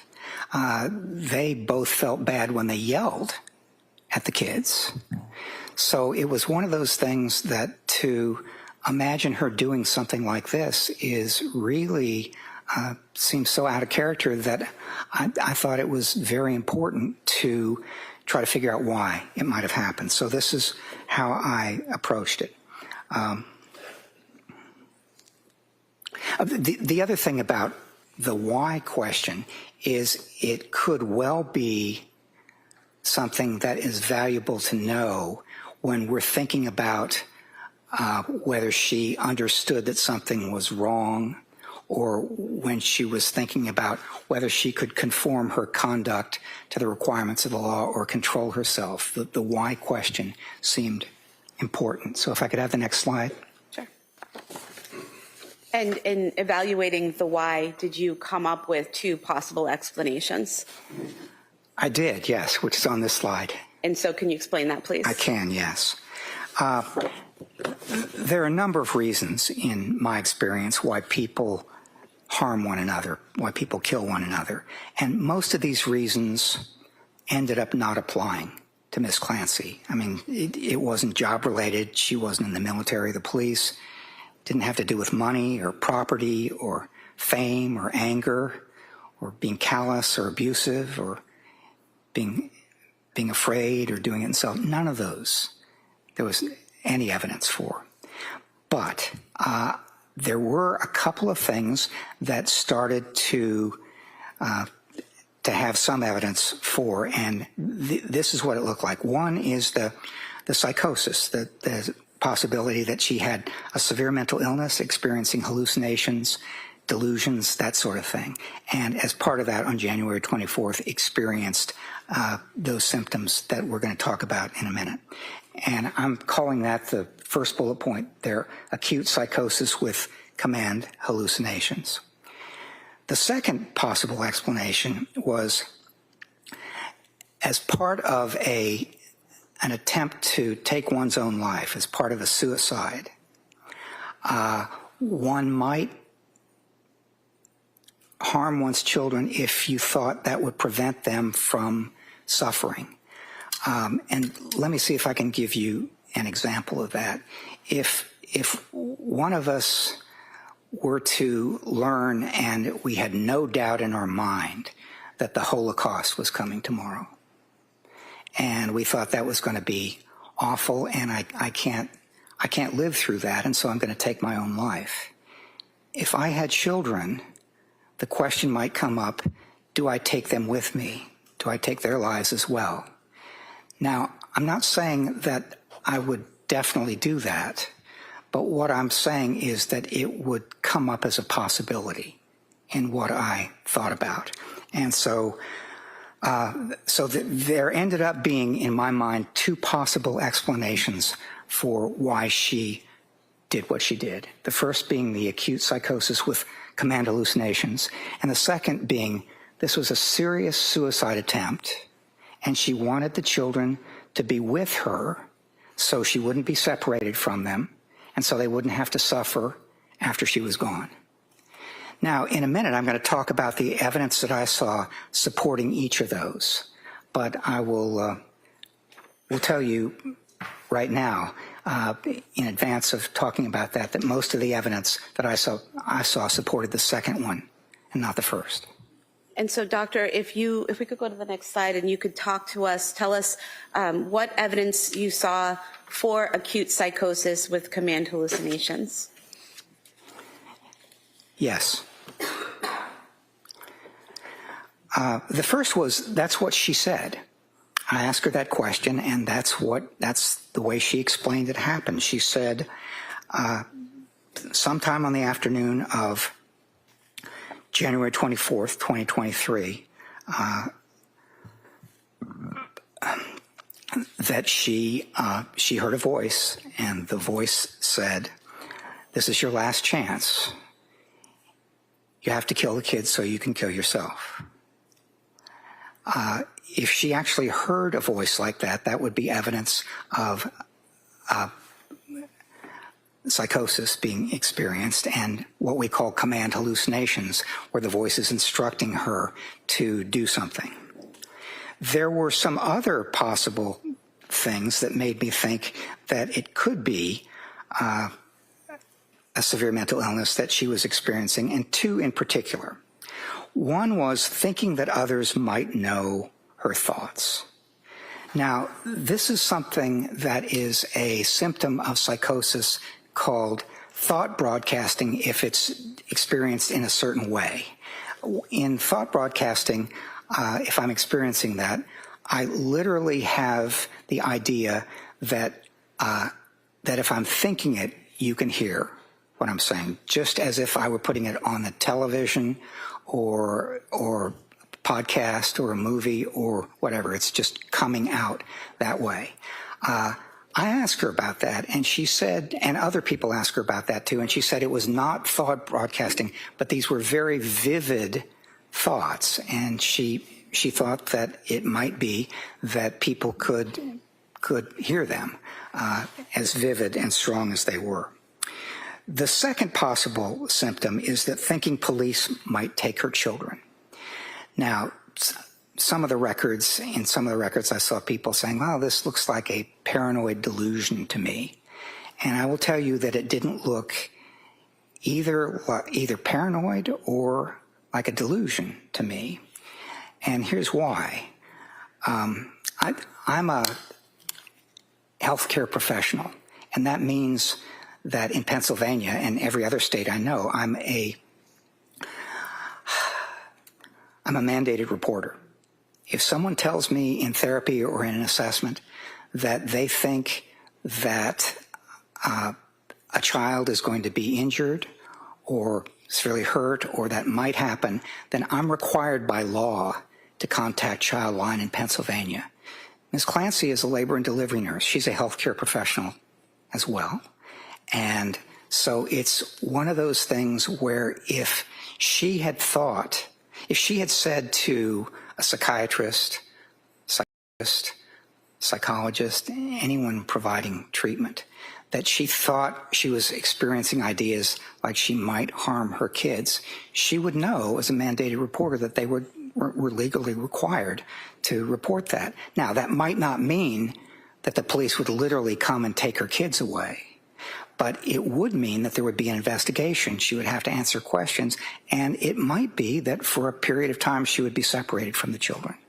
And Doctor, is it? Well, can she answer? I thought he was done. I don't know. Well, we'll find out. Are you done? I just want to ask a follow-up question about your last point. Is that okay? Oh, yes, that's okay. And so you mentioned you didn't think it was a delusion. Is it true that a delusion is a fixed false belief? Yes, that's the way it's defined. And so Ms. Clancy, thinking that if someone knew she thought of harming her kids might be taken away, that's not a false belief, correct? Well, that was what I was trying to say, is that it is not a false belief. It's quite possible that it could come to pass. And if you could continue with your discussion of why the evidence you saw for acute psychosis. Yes. The other point there at the bottom is that it's appealing as an explanation because it could explain acts that seem so out of character for her. You don't have to get complicated at all. It's just, I had a psychotic episode. I heard a voice. The voice told me to do something terrible. I did it. And after considering the evidence for acute psychosis, command hallucinations, did you then consider evidence against acute psychosis with command hallucinations? I did, yes. And what did you see? One of the reasons, well, the first bullet point here is that the way she described this as happening is that she heard a voice that she'd never heard before, experienced an hallucination, and she's never experienced it since, but she only experienced it for the 18 minutes or so that it took to kill the children. And to put it mildly, that would be a very, very unusual pattern or manifestation of how this kind of thing comes about.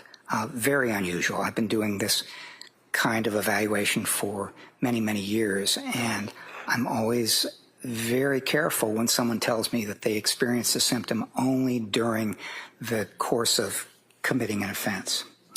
Why is that, doctor? Why are you careful when someone tells you that they only experience this voice during a criminal offense? Well, because it provides a convenient way of lessening your own culpability. I mean, it's always possible, but as I said, I find it very, very rare. Whereas an explanation for why somebody did something, somebody might look at that and say, it's a convenient way of somebody looks at me and I don't have the same culpability that I would otherwise.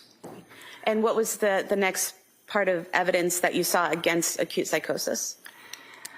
There was some discussion of whether this was postpartum, and so she was about 8 months away from having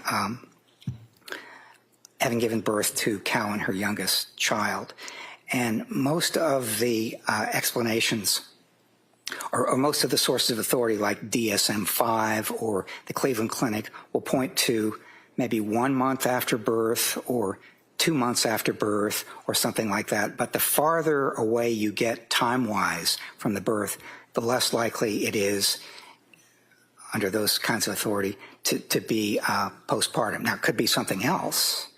And there were certainly some things that I saw that were symptoms of depression and other sorts of things that she experienced in January. But it was, given the time, it was less likely, I thought, to be postpartum. Then the next bullet was inconsistencies in her account. To me, when asked about this, she said, the voice said, "This is your last chance. You have to kill the kids so you can kill yourself." And it just kept repeating that, and only that, for about 18 minutes, or the duration of the time it took to do this.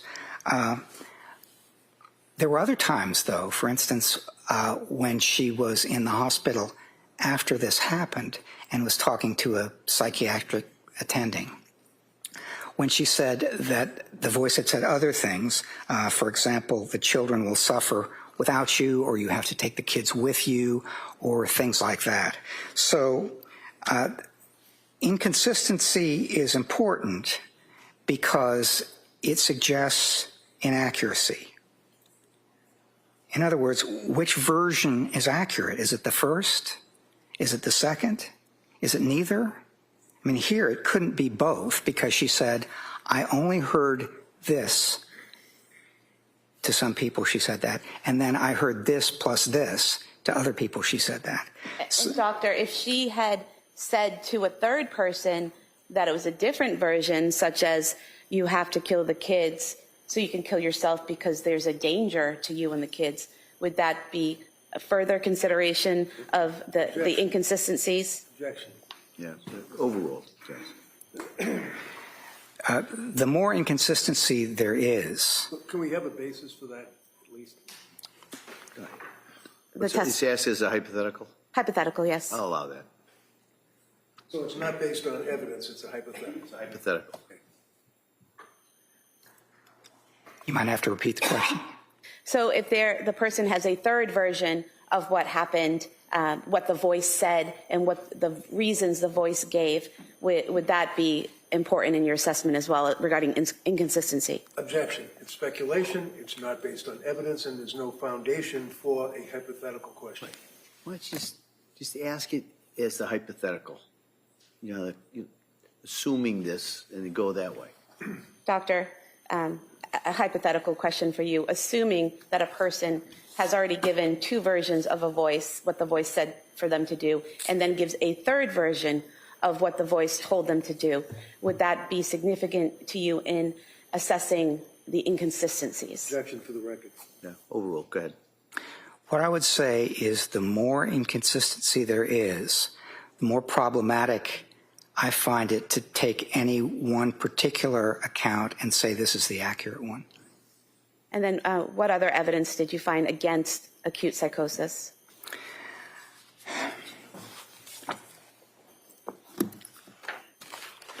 There is some research that's been conducted on malingered hallucinations, which are accounts of hallucinations that are exaggerated or fabricated.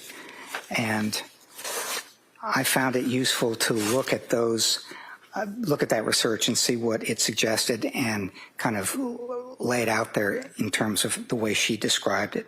So some research suggests that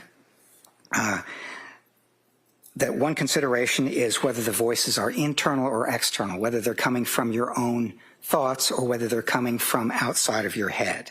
And Ms. Clancy perceived this voice as external, which is more consistent with genuine hallucinations. However, command hallucinations are often, in about 88% of individuals reporting them by one account, accompanied by a related delusion. Ms. Clancy did not report any accompanied delusions. So thus far you've got 1 point for genuine and 1 point for possible exaggerated. Then there's frequency and control. Genuine psychotic hallucinations are more often intermittent than constant. They'll come and they'll go. You'll hear it, stop hearing it. You'll hear it again, stop hearing it, and this can extend over a period of time. Ms. Clancy, in this instance, reported that the voice was constant for 18 to 20 minutes and then it stopped. It had not been experienced before and it has not been experienced since. And she also did not report having any control over the voice or over her actions in response to the voice. Then the next item is content. So genuine hallucinations are often familiar, use both genders, and are clear rather than vague. Ms. Clancy described this voice as clear, but it was unfamiliar and it was a single male voice. So that was sort of mixed. I'm not counting it as one direction or another. And then finally, reaction and coping. Individuals who experience hallucinations like this often try to reduce their influence in different ways. Could be praying, could be listening to music, and while those who inaccurately report the experience of such hallucinations often do not describe coping mechanisms. And Ms. Clancy didn't report any attempt to stop the voice or distract herself from it or what have you. So there were about 3 points on which her account more closely resembled exaggerated or fabricated hallucinations, one where it looked more genuine and one that was kind of mixed. If I could ask you a question, you said that there were more points indicating malingering or exaggerating the existence of the voice. But earlier you testified about your psychological testing of Ms. Clancy, and it showed minimization, and it didn't show malingering. Could you explain how those two things could occur in the same person at the same time? Yes. When we try to appraise through testing or specialized measures something that looks like malingering or exaggeration, the way we typically do it as psychologists who develop the measures is it looks like somebody who is going to take a shotgun approach. They're going to say unusual things are wrong and strange things are wrong and many things are wrong and things like that. If you do that, we're pretty good at picking up that shotgun approach to malingering.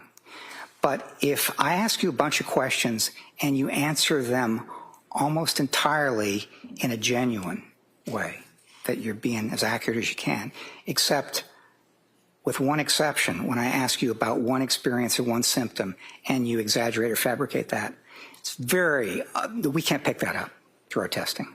So what we have to do instead is we have to kind of develop our ideas about how it might have been experienced, what it was consistent with, what the disorder is.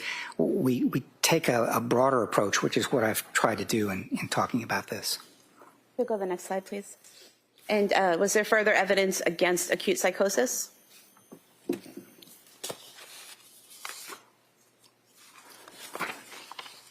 Yes. I'm going to start with the question of thoughts or hallucinations. I've already said that I found the account of hallucinations to be, as she described it, it would be very, very unusual to experience it that way. Never having, not before, not since, constantly for 18 minutes. However, if this was a thought, an unwelcome, intrusive thought, but still a thought, that's basically, this is your last chance, you have to kill the kids so you can kill yourself, then that would be consistent with thoughts that she'd been experiencing for some time. She'd been having thoughts about harming herself, that she was, it was going to be very difficult for her to do this in a way that was, that made sense. She was experiencing thoughts about hurting herself because her brain might have been damaged. She was experiencing thoughts about hurting the kids. She was experiencing all sorts of unwelcome thoughts. If that were the case on January 24th, if these were thoughts, then that would be consistent with what she'd been experiencing for months before. So that was something that made more sense to me, that rather than an auditory hallucination, it would have been an unwelcome, intrusive thought. The next bullet is her response to her husband's question, what did you do? So when he got home around 6 p.m. on January 24th, and the house was quiet, and he went in, thought people might have been playing hide and seek with him, called downstairs, didn't get an answer, called upstairs, didn't get an answer, went upstairs, found the bedroom door locked, unlocked it with his key, went in, saw some blood there, saw the window was open, ran downstairs, and he saw his wife Lindsay lying there semi-conscious. And he said, his first question was, what did you do? And her response was, I tried to kill myself. Now, I thought that if she had actually experienced this command hallucination, that she might have said something like, I did what I had to do, or I did what the voice said, or something like that. But no, she said, I tried to kill myself. And this is consistent with my looking at this and starting from the perspective of this is a serious, highly lethal suicide attempt. And that's the way to understand it.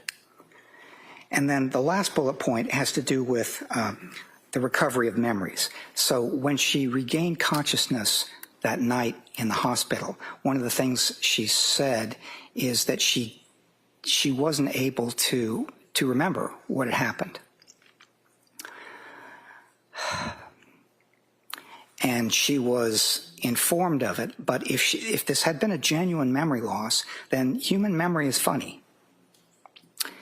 And one of the things that happens is that when you're trying to remember something that actually happened, things can interfere with that. Things that you read, things that you're told, other sorts of things like that. So it would have been hard to understand how she would recover that memory accurately, including the particular memory of the command auditory hallucination, what it said. And doctor, did you already go over the first bullet point, the inconsistencies in her description of knowing wrongfulness? Yeah, I'm gonna pass on that one. Go to the next slide. Okay, you don't have that's not a consideration? Well, there were some additional inconsistencies in terms of whether she knew that when I asked her whether she was aware that it was illegal or immoral, she said basically, I wasn't thinking about this at all. No thoughts, no decisions, none of that. It was just all action. One of the things that Dr. Resnick wrote in his report is that she was intellectually aware that it was wrong or illegal, but not morally. And what she said to me is that I just don't think I wasn't thinking about that at all. I didn't know any of that. Okay. And if we could go to the next slide, I think if you could describe for us the evidence that you saw for suicide combined with altruistic filicide. Yeah. Altruistic filicide is a term that's used that means killing your kids out of love, not because you're trying to be cruel or for material gain or because you want them out of your lives or any of that, but killing them out of love so that you could basically they wouldn't have to suffer, so you could prevent their suffering. And what she did, I thought, was begin with what I said a minute ago was a highly lethal and very serious suicide attempt. And that was preceded It by was what? preceded by months of thoughts and impulses about you should harm yourself, you should kill yourself, your brain is damaged, that sort of thing. And that, I think, is the beginning of the way to understand what happened that day. The second point is that, as I've said before, she didn't like to leave her children. Whether that was for date night or school or going back to work or anything, she did not like to leave her children. And if she had taken her own life, then her children would have been without her, and she thought that they would suffer.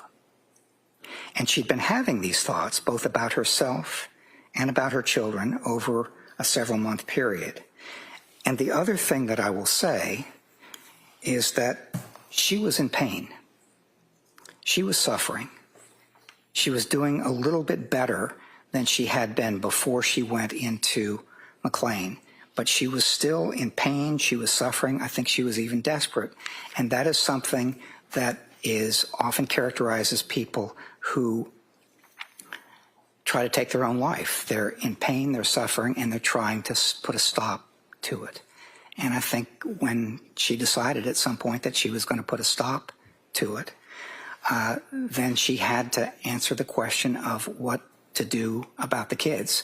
And she didn't want to leave them, and she was convinced that they would suffer without her. For the next slide. And further evidence that you saw for the suicide combined with altruistic filicide? There was. One of the things that she said when asked about what happened is that in the course of strangling each child, she said, "Go to God, baby, go to God." And that was part of her expectation that she and the children would be together in heaven with God. She was raised as a Catholic, and this, as I understand, Catholic considerations, that's not necessarily what happens, but when I asked her about that, when I said, "Isn't suicide a mortal sin?" Yeah, can I see counsel over here?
All right, and so I'm going to ask you to go back to the jury room, and then we'll bring you back in a couple of minutes. All right?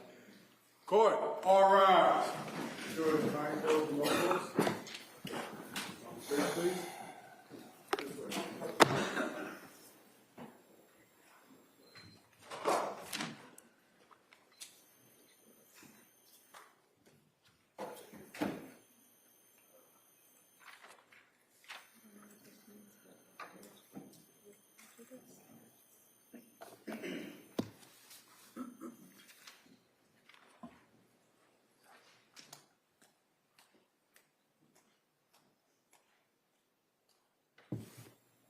Next to the forum, this court's in session. All right, we'll be in a short recess, and I'll come out as soon as I can.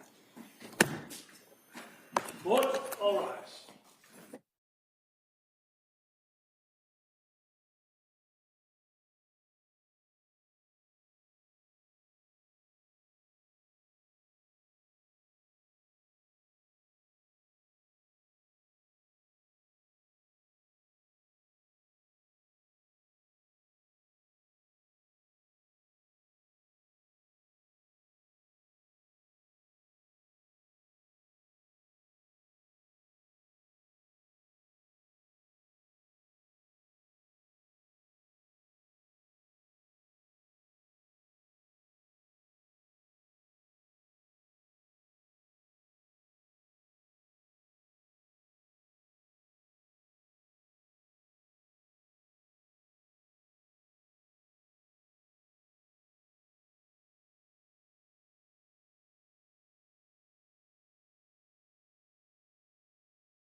the session. Please be seated. Your Honor, for the purpose of the record, we return back to the trial of Commonwealth versus Lindsay Clancy. All parties are present, excluding the jury. All right. After the following sidebar conference, I think the defendant made a motion. I'm going to allow argument in regards to the motion. I'll hear first from the defendant, and then I will hear from the Commonwealth. Mr. Reddington. Thank you, Judge. Your Honor, this has been obviously a long trial and a lot of work on the part of everybody involved, from the court to the staff to the prosecutors to myself, and needless to say, the strain on Lindsay Clancy. I have to move for a mistrial reluctantly. The reason is that this is intentional misconduct on the part of the prosecution. You know that this whole idea of injecting Roman Catholic faith, the concept of mortal sin, into this trial occurred, I don't even remember now, about a week ago, and I objected, but before I could get the objection out, Your Honor had us at the sidebar at the same time, and very forcefully, in my opinion, indicated to the jurors that they should not consider that to any degree. At the time, I put on record the fact that I did not feel that I felt that the court's instructions were sufficient. They were forceful. They were right on point. And we moved forward without a motion for a mistrial. I made a tactical decision.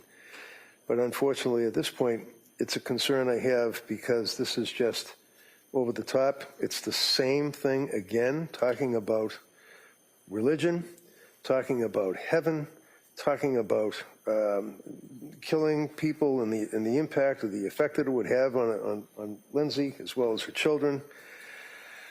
The fact that this is not the first time that it occurred during the trial, and the prosecution has previously brought up the concept of mortal sin, based on your ruling in the past, in conjunction with the fact that they brought it up again, I believe it was intentional misconduct, and I feel that the court should grant the motion for mistrial.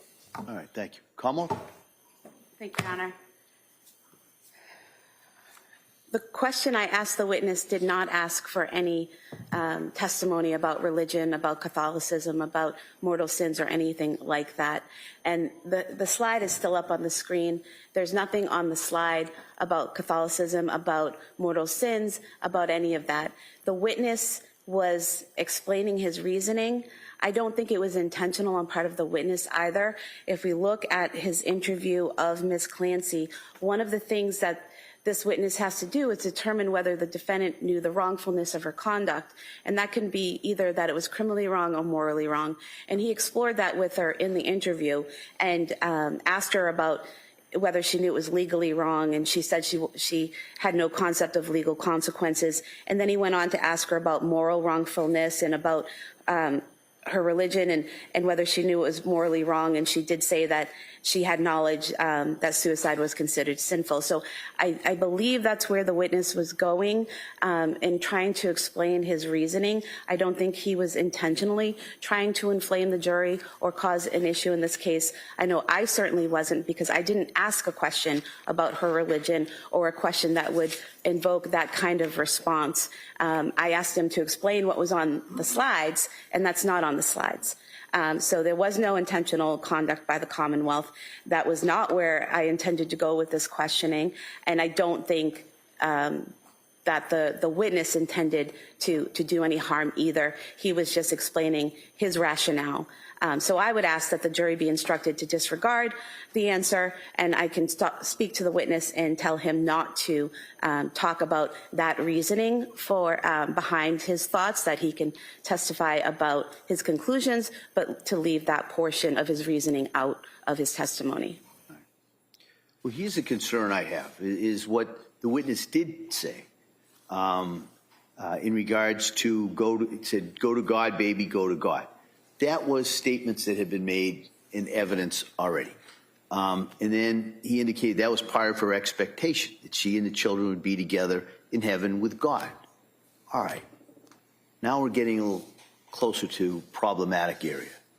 Then he testified she was raised as a Catholic And as I understand Catholic considerations, that's not necessarily what happens.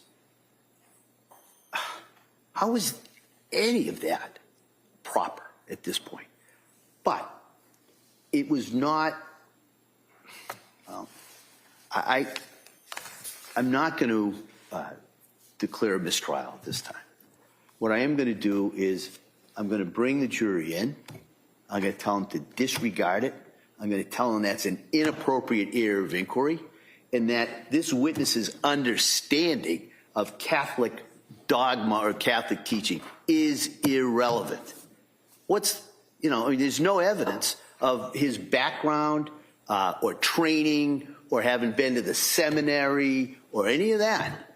And so I think, and that's where he injected that. And so I am giving that, but the Commonwealth, I'm going to strongly, and perhaps the strongest language, talk to him and let him know that he can't go into that. And then my thought is we're going to bring the jury back in. I'm going to give them that instruction, and I'm going to send them home. I don't want them leaving here today with the last thing they heard was a discussion about this witness's understanding of the Catholic teaching. That's not the last thing they're going to hear. And so my thought is that as best I can is to address that and minimize the damage or prejudice, because I do presume that this jury will be able to follow those instructions. And so that would be my thought. We'll come back. That will give the Commonwealth plenty of time to talk to this witness, to let him know the areas that he should and should not go into. And then we can come back tomorrow and we can resume his direct examination and cross-examination. All right, so that would be my thought. We'll bring the jury in. I'll give them that instruction, and then we will recess until tomorrow. Okay? Your Honor, just for the record, could I note an objection? Sure, absolutely. All right, so we ready for the jury? Yeah.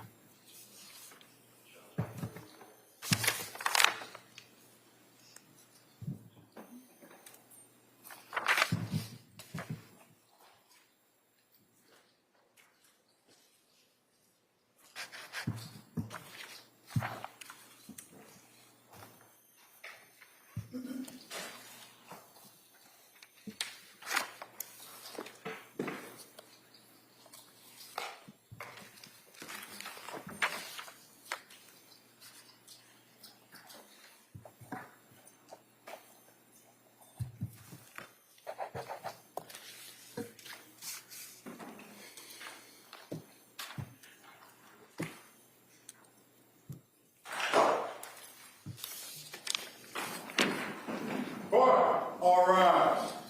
Jurors enter.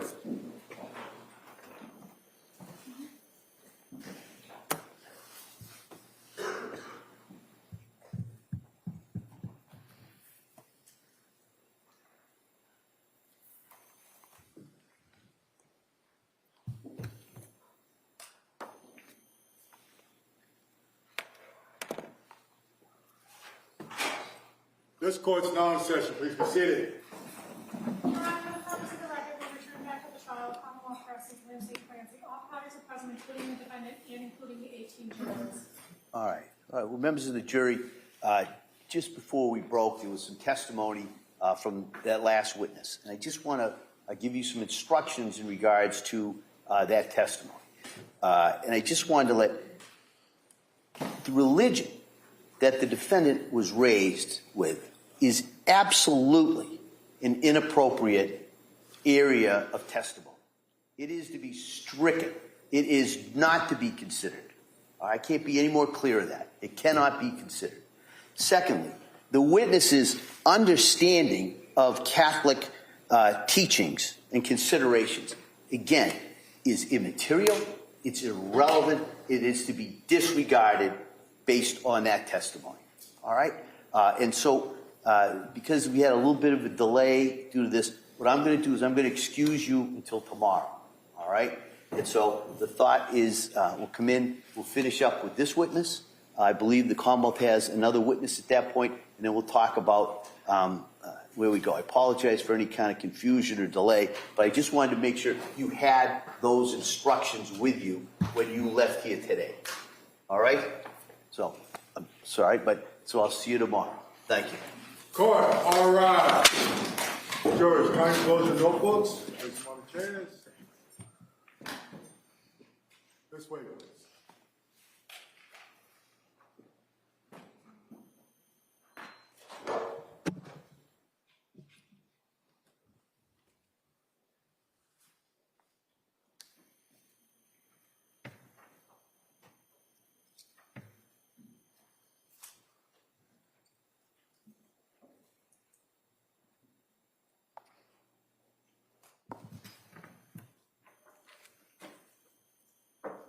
Jurors have exited the courtroom. This court's in session. Please be seated.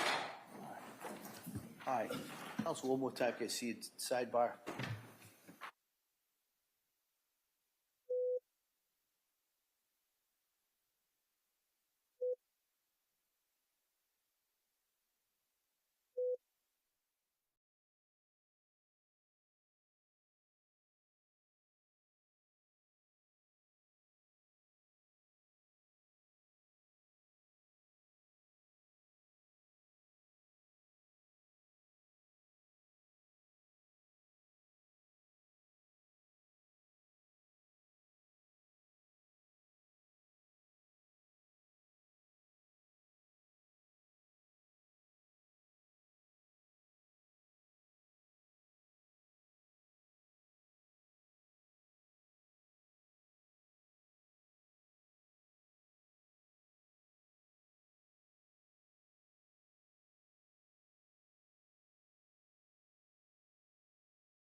All right, so we will be in recess till tomorrow. The anticipation is that the evidence will be done at some point tomorrow, with the thought that most likely we'll have a charge conference sometime probably tomorrow afternoon, and arguments in charge would be on Wednesday. All right, subject to change, as they always are. So thank you, everybody, and we'll see you tomorrow morning. Thank you. Thank you. Court, all rise.